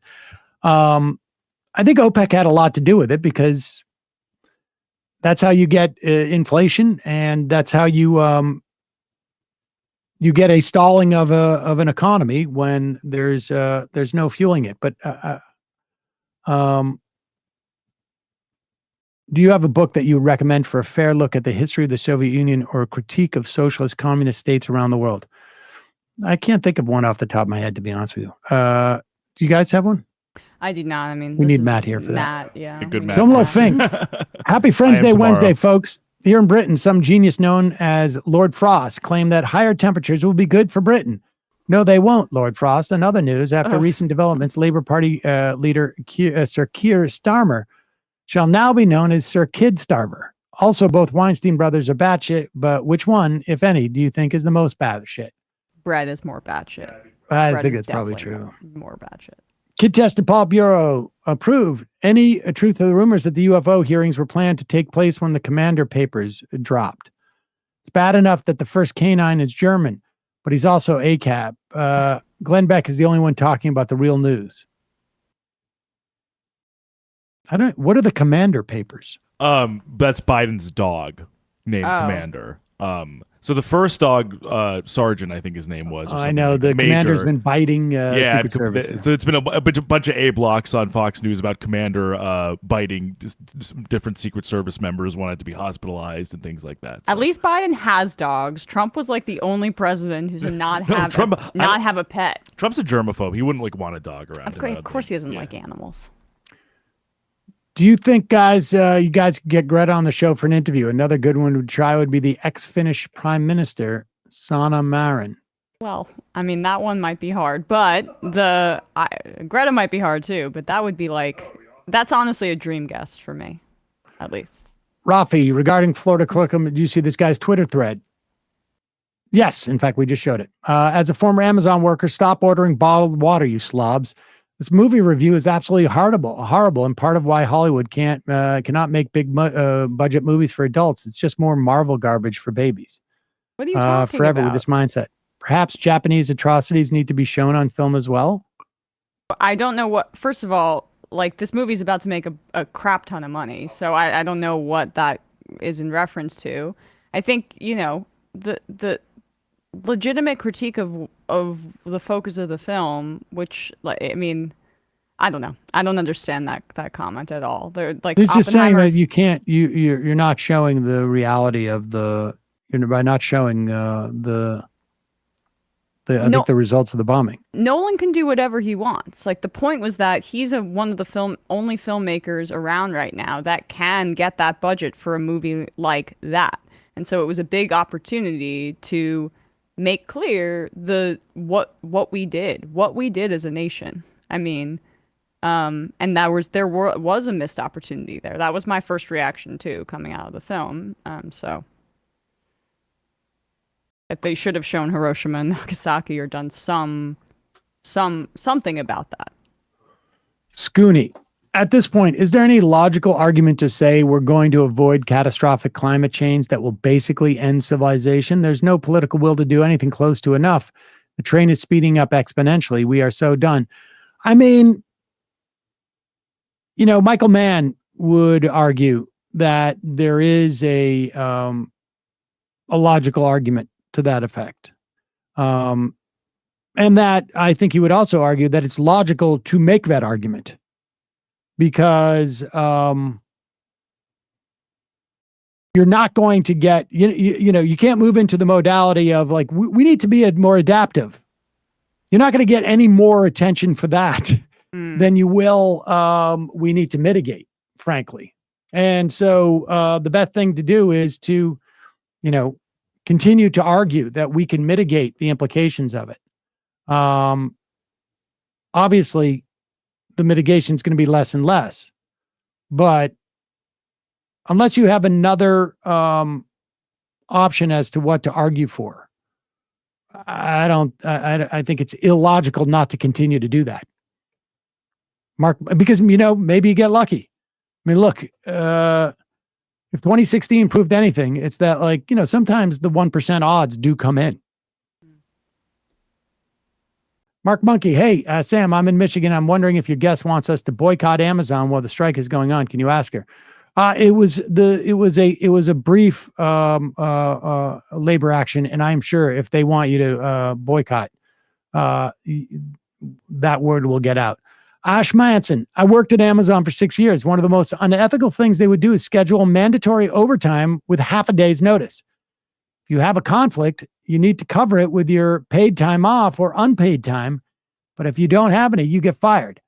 I ran out of time so quickly just covering myself when I'm busy, and they schedule overtime. Also, they constantly call overtime only to aggressively ask people to go home unpaid. It's like being on call. I almost fell at the sleep at the wheel multiple times driving home from exhaustion, inability to sleep due to exhaustion and nagging injuries. Yeah, it sounds brutal. Really sounds brutal. Kid tested, Politburo approved. My bad. My ability to write sarcastically has fallen off a cliff. Oh, okay. All right. Well. Yeah, it seemed a little bit convoluted. I was trying to dig something out there. Phones are open, 646-257-3920, 646-257-3920. Can we look at this video, this ad? Yeah. Oh, or the DeSantis one? No, this is the Trump supporters, the Dilly meme team. Oh, okay. And Frank Luntz was, saying, this is the most alarming political ad I've seen this year. I encourage you to give me your reaction. First off, what's so interesting about, the ethically and follically challenged Frank Luntz is that he is ostensibly a, focus group tester, a pollster, and ostensibly he's putting this out there to get feedback. And I can't help but think that he's really just trying to measure, who follows me? Who are the people who follow me? What are they like? Because there's, to say this is the most alarming political ad I've seen this year, is you're sort of tainting your responses a little bit, right? On top of which, this is one of the most ridiculous ads I've seen all year that will appeal almost exclusively to the people who are already convinced. Well, let's watch this ad and people can react. If I was the deep state and I wanted to destroy America, I would rig the election with a puppet candidate. One that was so compromised that they would never say a word about it.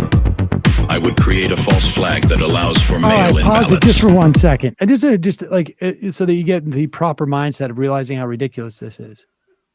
If I was the deep state, in other words, if I was the permanent overclass of the United States of America, why would I want to destroy the country? If I was in charge of the country and actually secretly controlling the country, what possible purpose would I have for wanting to destroy that which I have presumably control over?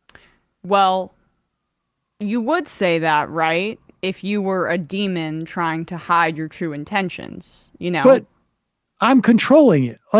Right, for its destruction. I mean, that is there was someone secretly Satan controlling does. the show.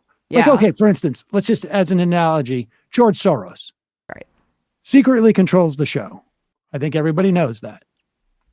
Why would George Soros want to destroy the show? He secretly controls it. Because he's controlling it to destroy it. That is what the globalists, he's been controlling Jews it from do. day one. Yeah. There's obviously some utility. It's But not like he's going to go out and find a different majority report. The Why point, would he though, destroy? is all of this has like religious weird undertones where I'm not they asking see you. it as I'm not asking for the alibi. satanic. I'm just asking for the logic here. There's no water in this well, Sam. There's no water there. Okay. All right. Yeah, just go. Like, because if you actually like follow the logic, like if you were the deep state, no, if I were the deep state, I would not want to destroy the country. If I were the deep state, I'd be pretty psyched with everything that's going on, and I would just continue to control it. And that's it. I wouldn't create some type of controversy that might let people know that I control the country. That's not what I would do if I were the deep state. This guy's version of the deep state is completely illogical.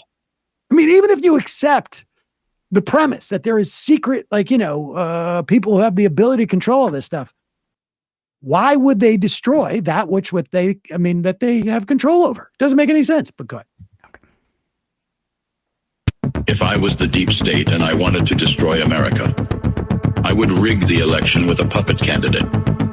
One that was so compromised that they would never say a word about it.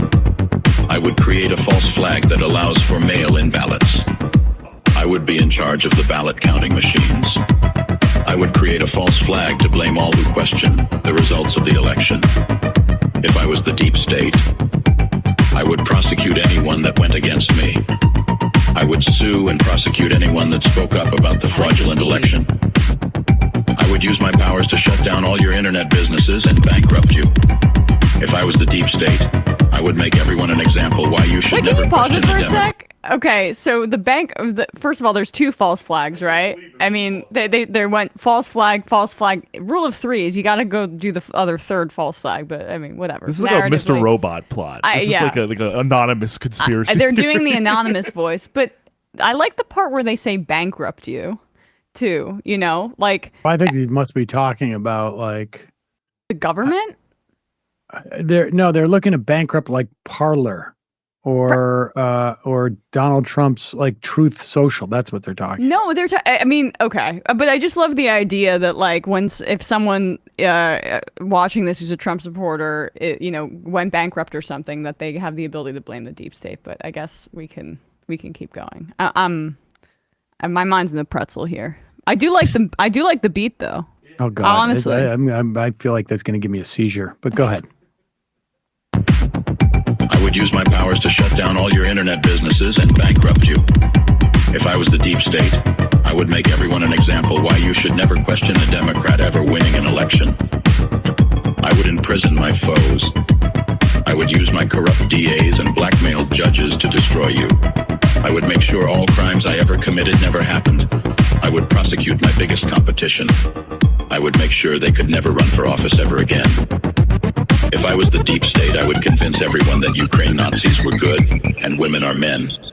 If I was the deep state, I would own every politician that matters. Pause it. Why? Why? Why would you do that if you're the deep state? Like what? Like to what benefit? Is it to the deep state? If this I deep was the state deep that's state, been here controlling, like why all of a sudden they're like, you know what? I think it's time. Let's just see if we can do this. Yeah, I mean, it's just throw everything at the see wall. If we can do it. I don't know. I'm bored. If I'm I was bored. the deep state, we've been running stuff for so long. Yeah, and we've been running all this stuff. You know what? We should let's do a couple of just bank shots, stuff that people would never ever suspect that we would do. Yeah, if I was the deep state, I'd put Barbie and Oppenheimer opening up on the same weekend. I mean, and you all know what that means. Let's see what happens. Let's do that. I mean, come on. And you know what? Turn the weather machine on. Do the thing with the Gulf Stream. See if we can. Let's just see. All right. Good. Office ever again. If I was the deep state, I would convince everyone that Ukraine Nazis were good and women are men. If I was the deep state, I would own every politician that mattered. If I was the deep state, I would push my pedophilia ambitions on you.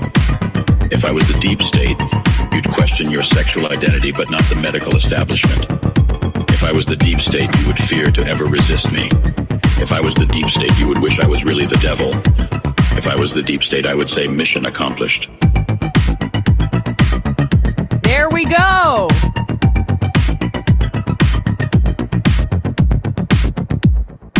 seen this before, and I mean, I was right. It's all about Satanism. I mean, that's their definition of the deep state is not the one that exists in reality, which is like our national intelligence, the national security state that makes decisions and assassinates people, and like obviously is deeply intertwined with the military-industrial complex. That's what we're talking about. They think it's literally just like Satan. If I was the deep state, I'd also wonder, like, what makes these guys think that a second Donald Trump term will do anything?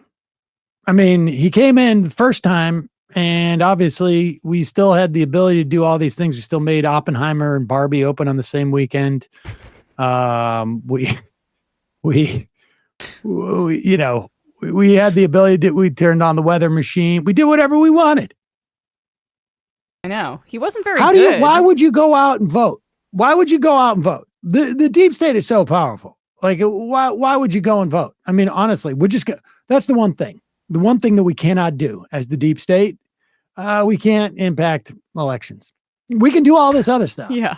But we can't do that. That was like, it's also like the Obama birth certificate, birther story. It was like, well, Obama had the ability to forge the live birth certificate, but not the actual birth certificate. Like, what? Like, that one's kryptonite, but everything else he has the ability to change. Like, why? Well, because he has those magic powers. He has those magic powers. Silly. Unbelievable. So what is Frank Luntz's take? That he thinks that it's scary?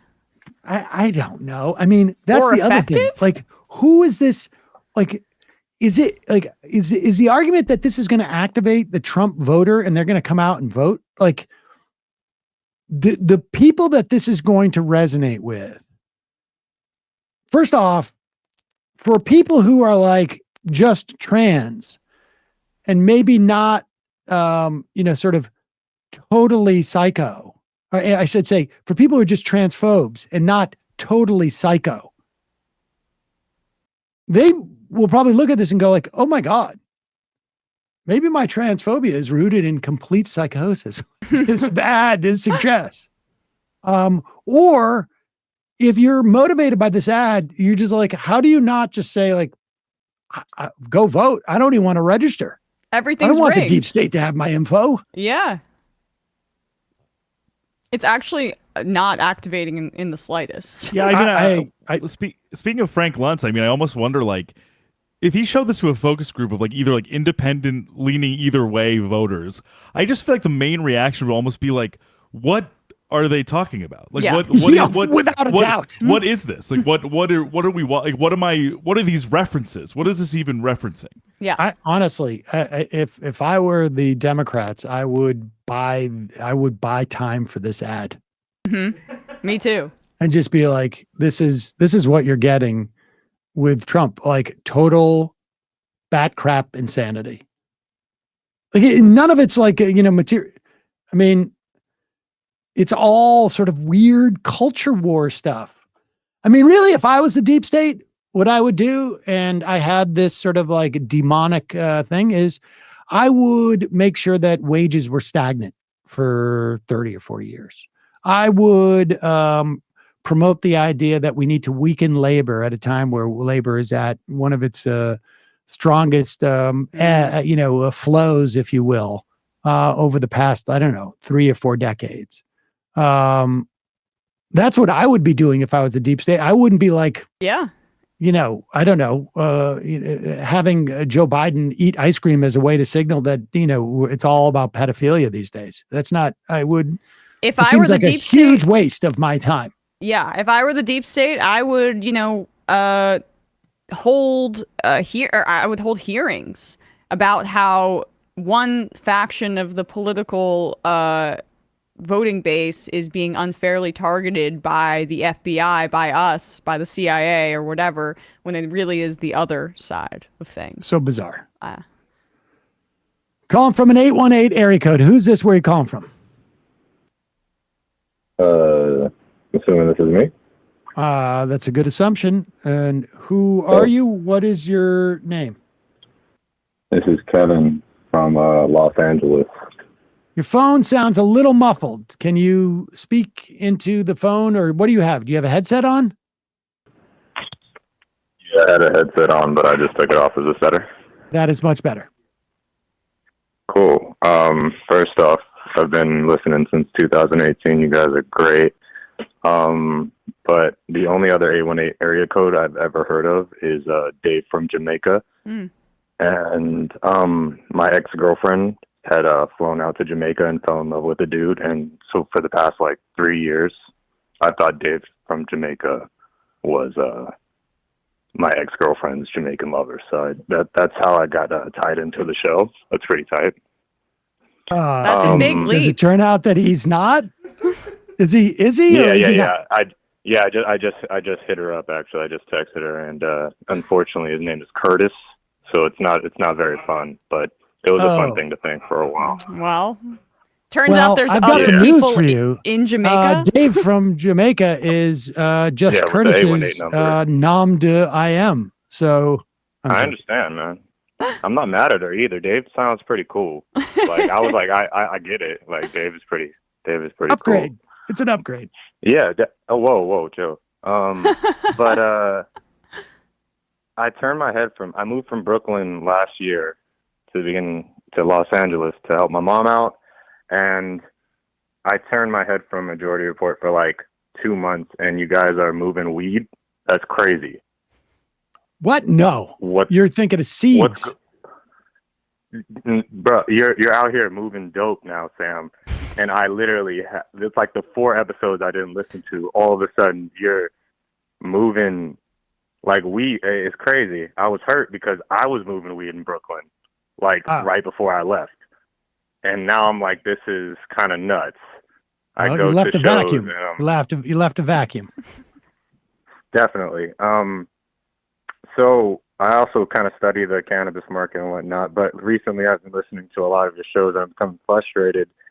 Once I went through college, I figured out that a lot of the BS that I've heard was kind of weird, and kind of the neoliberal tip, and hearing you guys speak about Frederick Douglass and hearing people just absolute lunacy out here as a black man that's somewhat educated is wild to me. And the James Baldwin quote, to be a Negro in this country and to be relatively conscious is to always be in a state of rage, is wild to me. It kind of finally made sense to me once I went to university and everything and got my education, and I finally read that quote and I was like, Jesus, I feel seen. So my question is when do we start advocating for violence out here, Sam? When are we gonna do something? When is that all right? Because so far, all I see is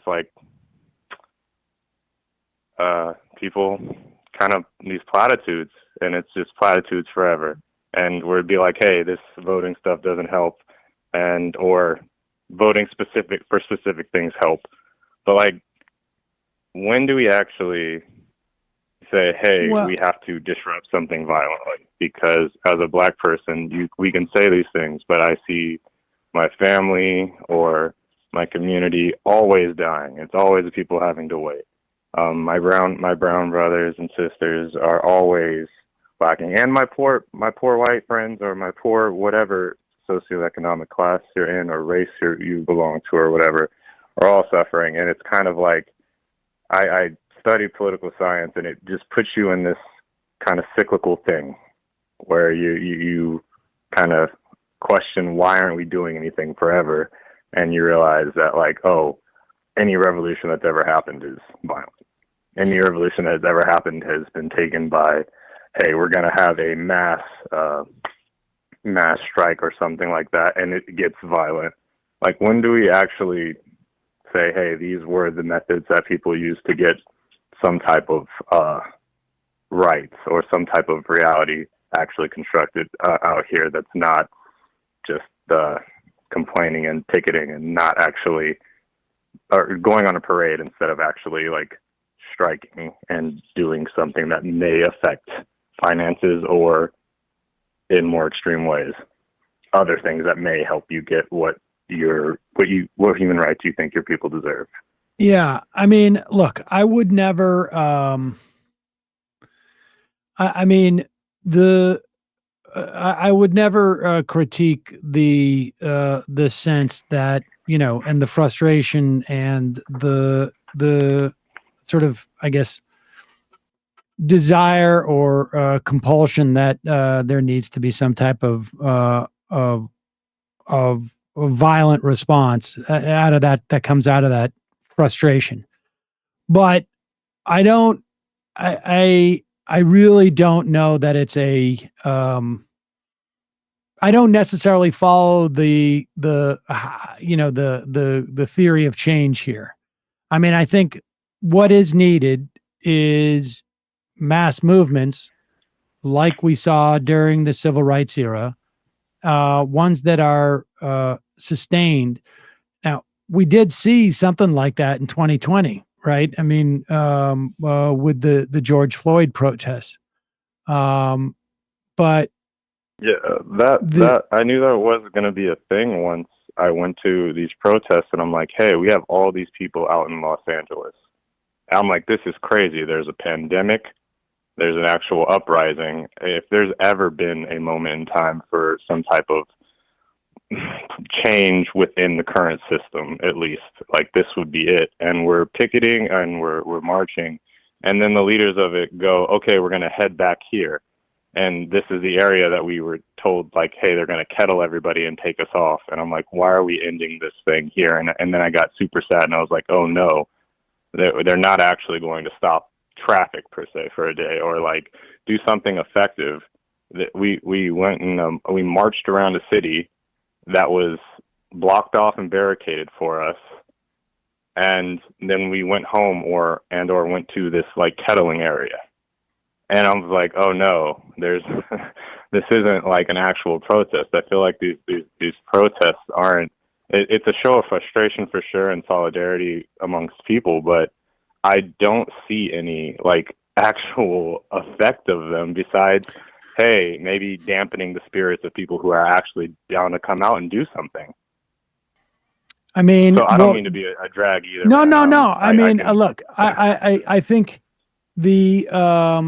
I think it's just a matter of getting more people and more people who are willing to sort of to be obstacles to the sort of the normal day of apparatus. I mean, I don't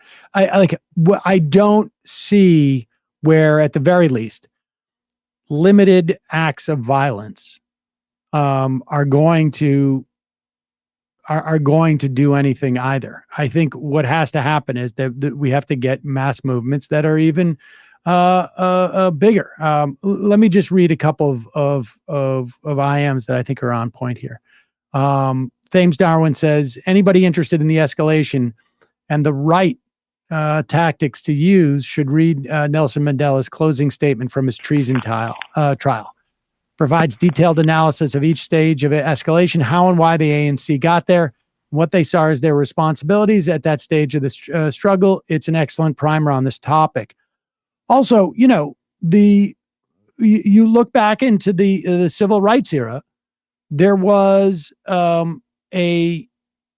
were different factions and cohorts of people fighting the same fight on the spectrum of you know, from peaceful to challenging through to more violent, espousing more violence. And I think I don't think that, you know, these things, I not only think that these things aren't mutually exclusive, I think that when you get a movement that size, the only way that let me put it this way, the only way you're going to get a movement that size is if you have the type of anger in at least part of that movement that is going to be interested in violence. And I'm not, you know, it's not a question of endorsing violence or not endorsing violence in that instance. No, we got you. You're trying to endorse violence, bro. I heard it. we're done. I got you. No, but I'm saying that, like, you know, if you're going to have the type of storm that is necessary, it is inevitable that there are going to be people with, you know, elements within that storm that are going to be more violent than other elements of that storm. But I think you need to have, frankly, the mass movement first. I think you need to have that. I think, you know, there has to be, if you're going to get change. I don't know that I agree that there haven't been more peaceful revolutions, but I also don't know if I don't know. I have not heard articulated, like, you know, so how the revolution happens in this country. Yeah. I mean, one that would be violent. I think that, you know, I just don't know how that happened. Like, what, you know, if there's going to be a violent revolution in this country, financial issues. huh? It would seem that you would use it in, I don't know, we haven't necessarily disrupted anybody that is at the top of a government or operating a company or an organization that is just absolutely like either profiting off the prison industrial complex or the police unions or just our elected officials. Walk me through what so happens. If you mess up their money per se, or like if you somehow go after, like, we're just going to mess up traffic in Los Angeles even worse, to where, I mean, there's a strike going on with truckers right now and UPS and the Teamsters right now. If we somehow go, oh look, they're doing it that way, we're just going to walk across the freeway like they started to do, right? Or they started burning down places in other cities and literally got the ball moving on so many initiatives to reduce police funding. But you give it a year, you let it calm down, you let them march through the streets a few times, and somehow San Francisco has gotten all their police funding back. Like, I know some places like Dallas have like more like better police initiatives, or where they have like a community oversight person, but I believe like it's not like it's ideological with me, but like it's like, hey, you messed up their money a little bit. You put some fear into their heart with messing up their physical property a little bit, like slightly, and all of this change started to happen. There was movement in Congress. There was movement everywhere, and then it's like, all right, let them run in a circle and kind of get them tired for a bit. I see like what actually kind of affects them. It's money and then somewhat safety and security. But if we're not willing to affect that, I don't feel as if there's going to be any change. But that is a question of endurance and people maintaining that level of protest, essentially, and dissent. And I mean, I think that's not a question of violence to me as much as it is endurance. I mean, I don't think, to me, blocking a highway is not a violent act. You know, I mean, that's not a violent act. But if that was continued for an extended period of time, yes, I think, you know, and if there was enough people, yeah, I think that would make a difference. I mean, I think you also need to have the context for that stuff to have, you know, value. We had, I don't know, millions of people protested against the Iraq War. It didn't do anything at all. Well, I appreciate y'all letting me vent on this for a minute, though. I don't want to take too much of your time. I'll be back in New York in a couple of weeks. Let me know if you need any weed or anything out there, man. I appreciate that. Thank you. Always do. Thank you. Okay, all right. Sounds good. Appreciate Thanks y'all. Have a good one.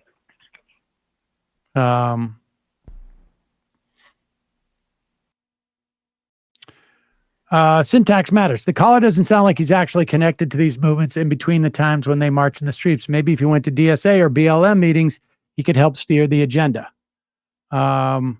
Juniper J, I definitely do not propose that the left initiate any sort of violence. We are definitely outgunned. I do, however, advocate that people arm themselves for defense. We're currently outgunned and the right is giving up on elections.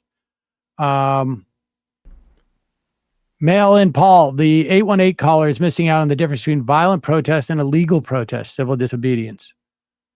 Between the 101 and the 5, unfortunately, the George Floyd lost so much steam because it was co-opted to just become a vehicle for the Democratic Party to vote against Trump. Well, I mean, in my opinion, it's just absolutely outrageous that the Democratic Party, I think it has seemingly no agenda to actually curb police brutality beyond kneeling in kente cloth and fundraising emails. That was how they responded to that moment, and that's just a indication of how far away right now, at least, current leadership is in the Democratic Party from where it needs to be. Yeah.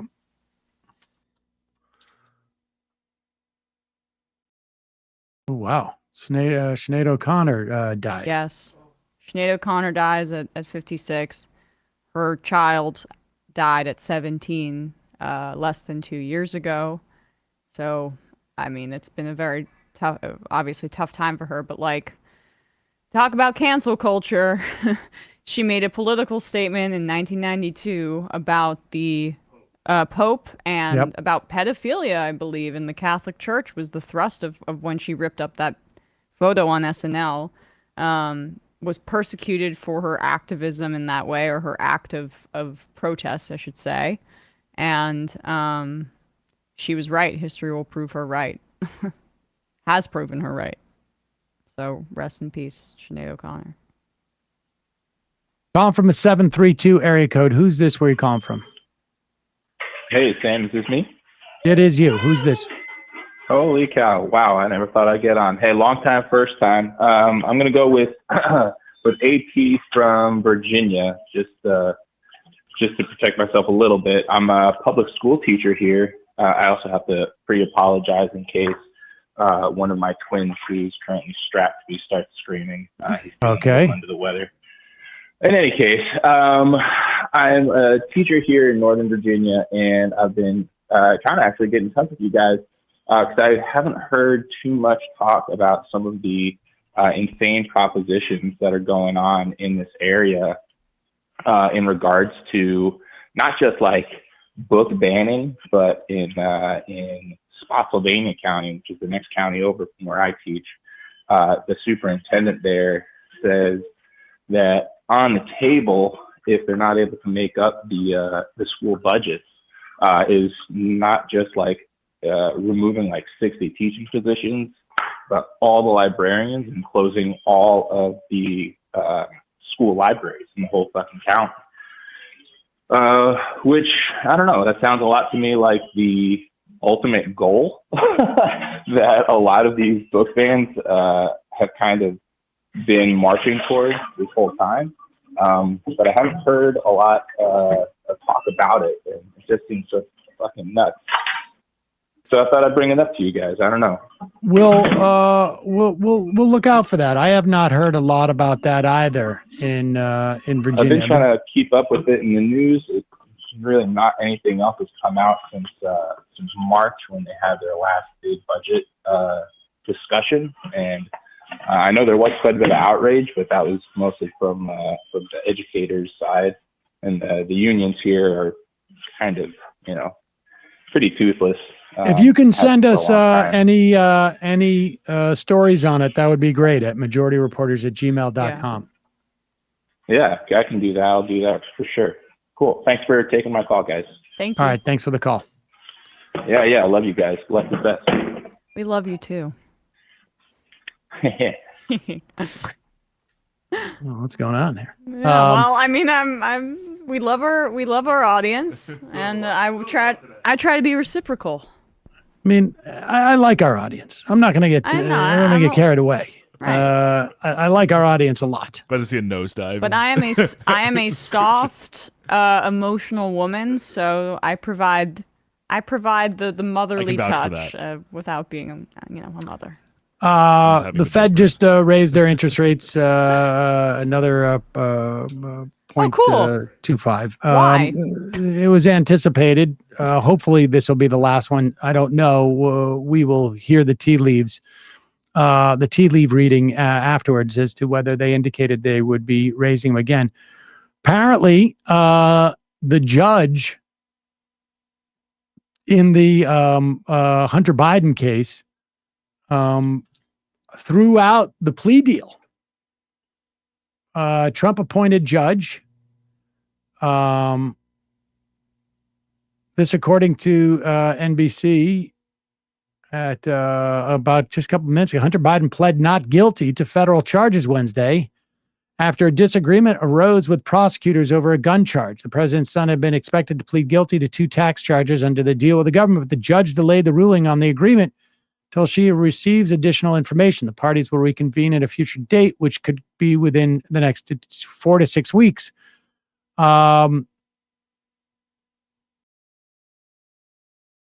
She pressed about the terms of the deal that was struck with U.S. Attorney David Weiss of Delaware, another Trump appointee who was kept on by Joe Biden to oversee the case. Noriega quizzed the lawyers about the terms of the gun charge, concerned that the judiciary would not normally oversee such an agreement. She also expressed concern that the agreement on the tax charge did not give her the ability to reject or modify the deal.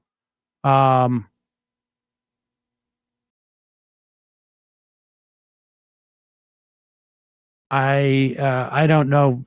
To be honest, I don't know how these usually work enough. But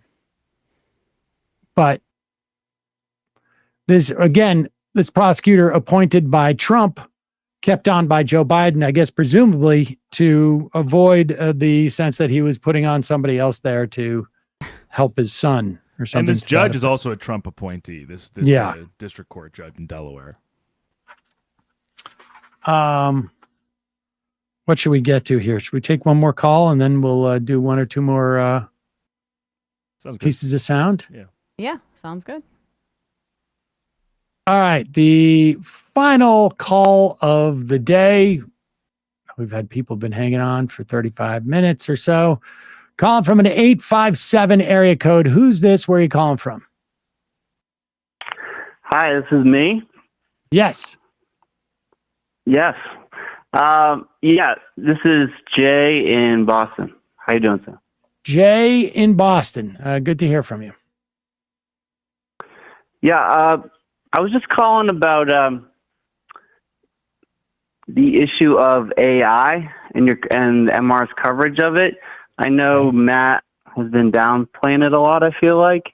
Yeah. And I think it seems to be a much larger issue than you guys have been covering. Just looking at top 10 jobs most impacted, a lot of middle class jobs. I'm a public school teacher also. Who put this out? We're on the list. Who put that out? Business Insider. And they're assuming that these are the top 10 jobs that are going to be most affected by AI when? Oh, I mean, they're talking specifically about ChatGPT, so that's the current technology. But I mean, there's a variety of different AI technologies out there, so I don't think this list is even very comprehensive. But I don't know the time frame that they're talking about. Probably in the next decade, I guess they're saying. I mean, I think, I see this. The top 10 jobs most at risk being replaced by that role AI, right? Is that it? Yeah. Experts say that ChatGPT and related AI could threaten some jobs, particularly white collar ones. I also think it could affect people who are, technical STEM jobs, that kind of thing. People who went to school, maybe went into debt to learn some of these things. But caller, I think that I don't want to speak for Matt because he's not here, but I think at least what I've always maintained is that the threat that I'm most concerned about with AI is the anti-labor stuff. But like the replacement of labor, to get around paying them essentially. But for what I think the criticism is it's these executives who are saying that essentially it's going to be more powerful than anything we've ever seen, and it's going to overtake humanity in what it provides for the world. That stuff is really just to bump up investment. The labor stuff is what should be focused on as the real threat. Yeah, absolutely. It is a massive labor threat. I do think it would be worthwhile having a guest on to talk about those labor issues, and then also perhaps talk about the acceleration of the technology, because our brains don't really process exponential growth very well, and that's what we've been seeing most recently in AI is just exponential growth and capabilities, and it has a real potential to get out of control in ways we can't really predict. Yeah, I mean, we'll look into it. I think, like, I share some of Matt's skepticism as to like those type of things. And to the extent that I've spoken to people about it who are sort of like, I've had people who work with machine learning who say like there's an exponential jump in what's happened. That's very exciting. And I know people who work with machine learning and who work sort of like generally in that sort of tech sphere who say it does some things, but it's also exaggerated because now that Web3 has sort of collapsed as a mechanism in which to draw investment, that they need something new, and this is the newest thing to put into the hopper. And look, if I had $1 for every article that had written about the inevitability and how soon we would be seeing self-driving cars, and it's really going to be those last couple of miles, that we just need to deal with, because how many people said by this time that we would have all the entire fleets of trucks would be self-driving? I mean, sometimes there is a certain amount of hype, and that is generated to entice investment. With that said, I'm looking at that piece in Insider. Like, it's not hard for me to imagine that this is really going to hurt early on, that it's really going to hurt things like journalism, right? Where you want to know, okay, I heard that the Fed raised the rate, so I'm going to Google that. And instead of taking me to, the New York Times, give me a link to the New York Times business page or Fox News, Fox Business or CNBC or whatever it is, it's just going to present me a story generated by AI that essentially has lifted from all other news sources, and I'm not going to click through anything. And there's no way for, these outfits to get revenue. The idea that the ChatGPT could teach, I am skeptical of that. Me too. I'm just a skeptical, at one point there, we will get back to the understanding that education is sort of fundamentally about a teacher understanding where the student's at, as opposed to just out there regurgitating stuff. Mm-hmm. And I don't know, but it's definitely something that, in the coming months, maybe years, we'll be talking about, but I appreciate the call. All right. Thanks, Sam. Shout out to the YouTube chat and the mods. You guys are awesome. Bye. There you go. I appreciate the call.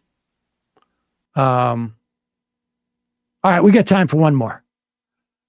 Call from a 765 area code. Who's this? You are the final caller of the day. Hey, Sam. This is Slug calling in from Indiana. Slug from Indiana. Am I coming in clear? Yeah. Great. So I know you have a lot of libertarians on your channel calling in. I'm it kind of makes me mad because they're not real libertarians. I like to see myself more as an objectivist. All right. Ha, ha, ha. I can smell the joke from a mile away. Sorry. You were too. I was going to. You were too gleeful. You were too gleeful. I You got me for a second. I was like, oh, joyful. here we go. You have to like modulate your voice to make it so like it's believable that you haven't had human interaction with anybody else in a long time. Yeah. Well, more a little bit like this. A little bit, yeah. I don't know what it was that was the dead giveaway, but go ahead.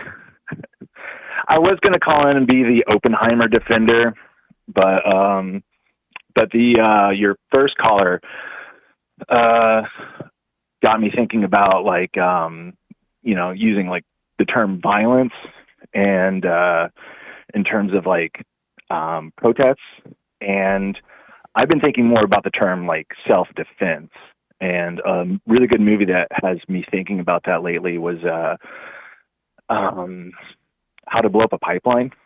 Really good movie. I suggest anyone to check it out. I saw it, and It's a really good movie. It was very good. Excellent.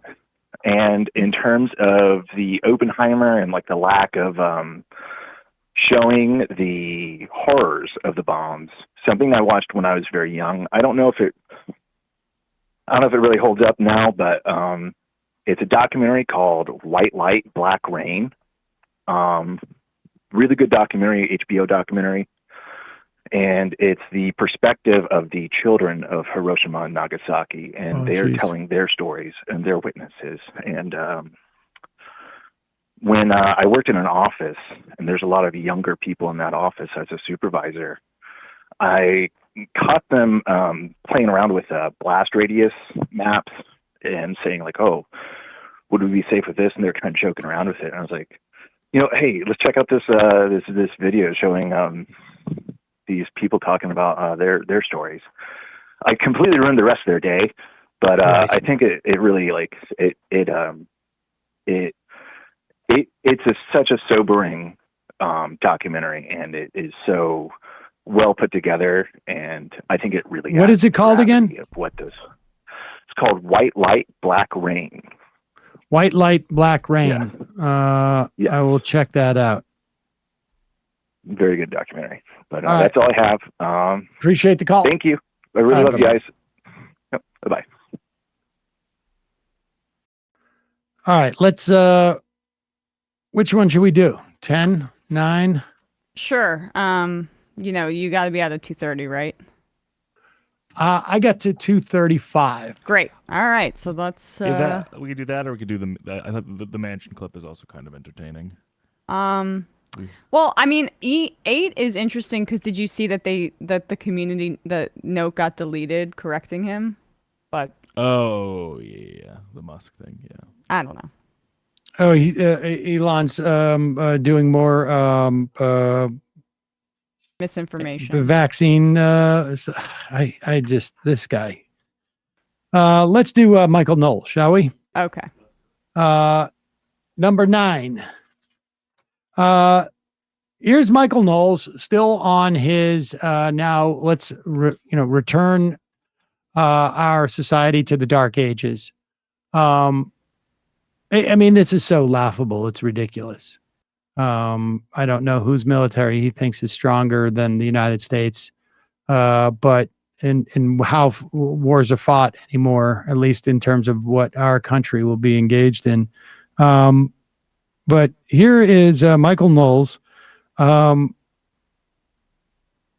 talking about now, and how many years has it been since women have been allowed to be in the military? I mean, frankly, I think nobody should be allowed to be in the military, but be that as it may, has it been decades now? Decades. Gotta be. Was it like under Clinton? Yeah, let's see. I'd imagine. I can't remember. But 2013. 2013? Really? Just 2013? It says then Defense Secretary Leon Panetta announced that the ban on women in combat would be lifted entirely. Oh, that's in combat. That's in yeah. combat. Yes, sorry. I'm Yes, asking combat, about the in the military but combat. Okay, so it's been 10 years. In 1948, though, women in the military. Okay, so 75 years. I think there was some interim spot, but here is Michael Knowles on women troops. If our army believes that gender doesn't matter, I guess we ought to just pack it in. right? We better build some really big walls around our country because we're never going to win another war again, because it means that our fighting force on whom we depend to protect us doesn't know the most basic aspects of human nature. Of course, the vast majority of people in the Army and the National Guard and throughout the military, they know that this is complete nonsense.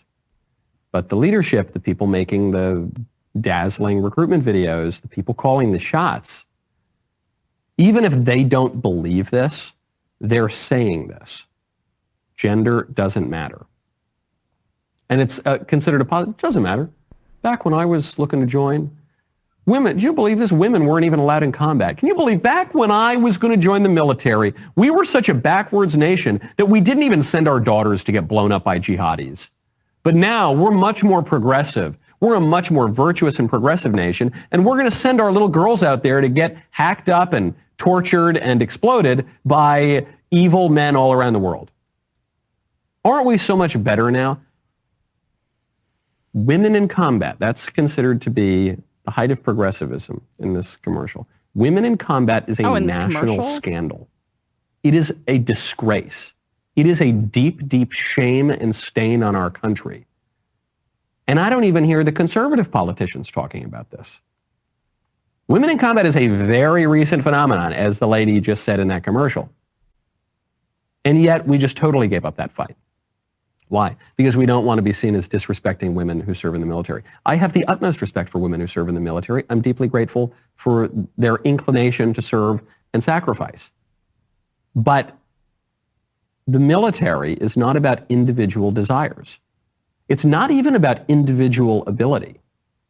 It's about cohesion and unity and national policy and who we want to be as a nation. I have no doubt that there are a significant number of women who would valiantly go out and risk their lives and bodily integrity to go fight for America. I don't want them to do that. I think it's bad for America to send women into harm's way. I think part of the reason that we have an army is so that we don't have to do that. I think it's disordered. I think that. Hold on. Can we just like, this is just so ridiculous. Can you put up on the screen, will you Google, will you go to Wikipedia and look up Michael Knowles? Because I want to talk about his military service, since he seems to be so aware of what's going on. We should say that the first woman who ever received a medal for combat was in 2005.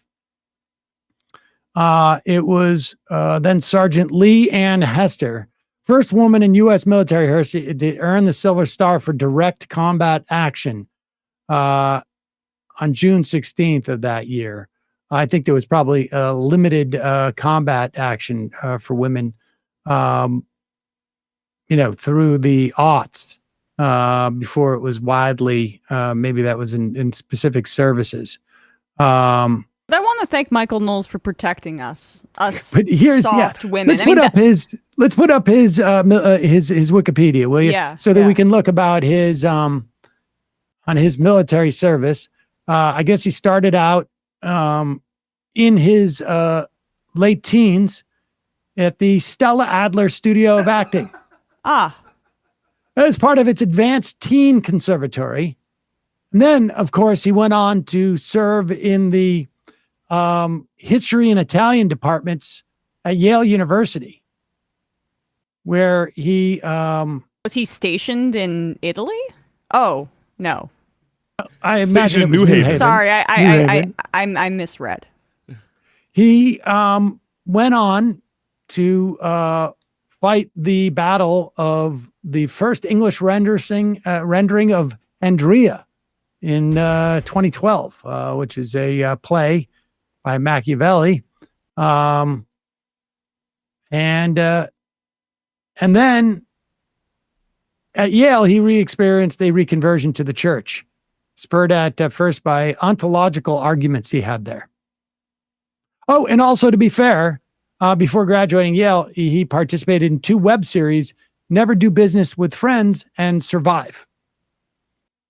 Then, of course, following his university time, that's when He went on to train with Wynn Handeman at the acting studio in New York City and did some more web series. And there you go. And then he moved to LA. And it was reported in March 2023 by the Daily Dot that Knowles appeared in the student film House of Shades as a queer man that seduces another man at a nightclub. Oh no, I've seen that. I've seen clips of that footage. Yeah. But I guess my point is that he's age 33. He could have made it over to Iraq and maybe even Afghanistan had he joined up at 18. How does this guy have any insight into the military readiness that has been degraded, according to him, by the inclusion of women? Back to, it's just like the same argument you heard about don't say gay. It's like, oh, cohesion, distractions. It's like, maybe, you shouldn't have such a opinion of our troops that you find them to be so feeble-minded and weak that just the mere presence of somebody who's gay or somebody who is a woman might throw them off. I mean, I thought that you were supposed to appreciate and love our troops, not think of them as little weaklings. But Is it's it just that absurd. fragile that like our military is funded? We spend more than the next 10 countries combined in total on our military. Pretty sure that does a little bit more for the fighting forces than, I don't know, just the genitalia that people possess. And I just love it's so paternalistic too. Like, we got to protect the women. Why don't you ask the women, bro? But he thinks that he'd rather them not have the ability to do what they want to do with their lives. He'd rather them be baby making machines. That's the reality. If it were up to me, I would I would not allow anybody to be in the military. But does he think this is a problem with, let's say, Israel, right, or China, or North Korea, or Taiwan, that actually not only allow women to serve in the military, but I think draft them into it? You know what, too? We are in the midst of what conservatives are hand-wringing over, a military recruitment crisis. People don't want to go into the military, and they are short-staffed, essentially, because partly, even though we have that massive military budget, that gets funneled to defense contractors as opposed to actually salaries and working conditions for the members of our military.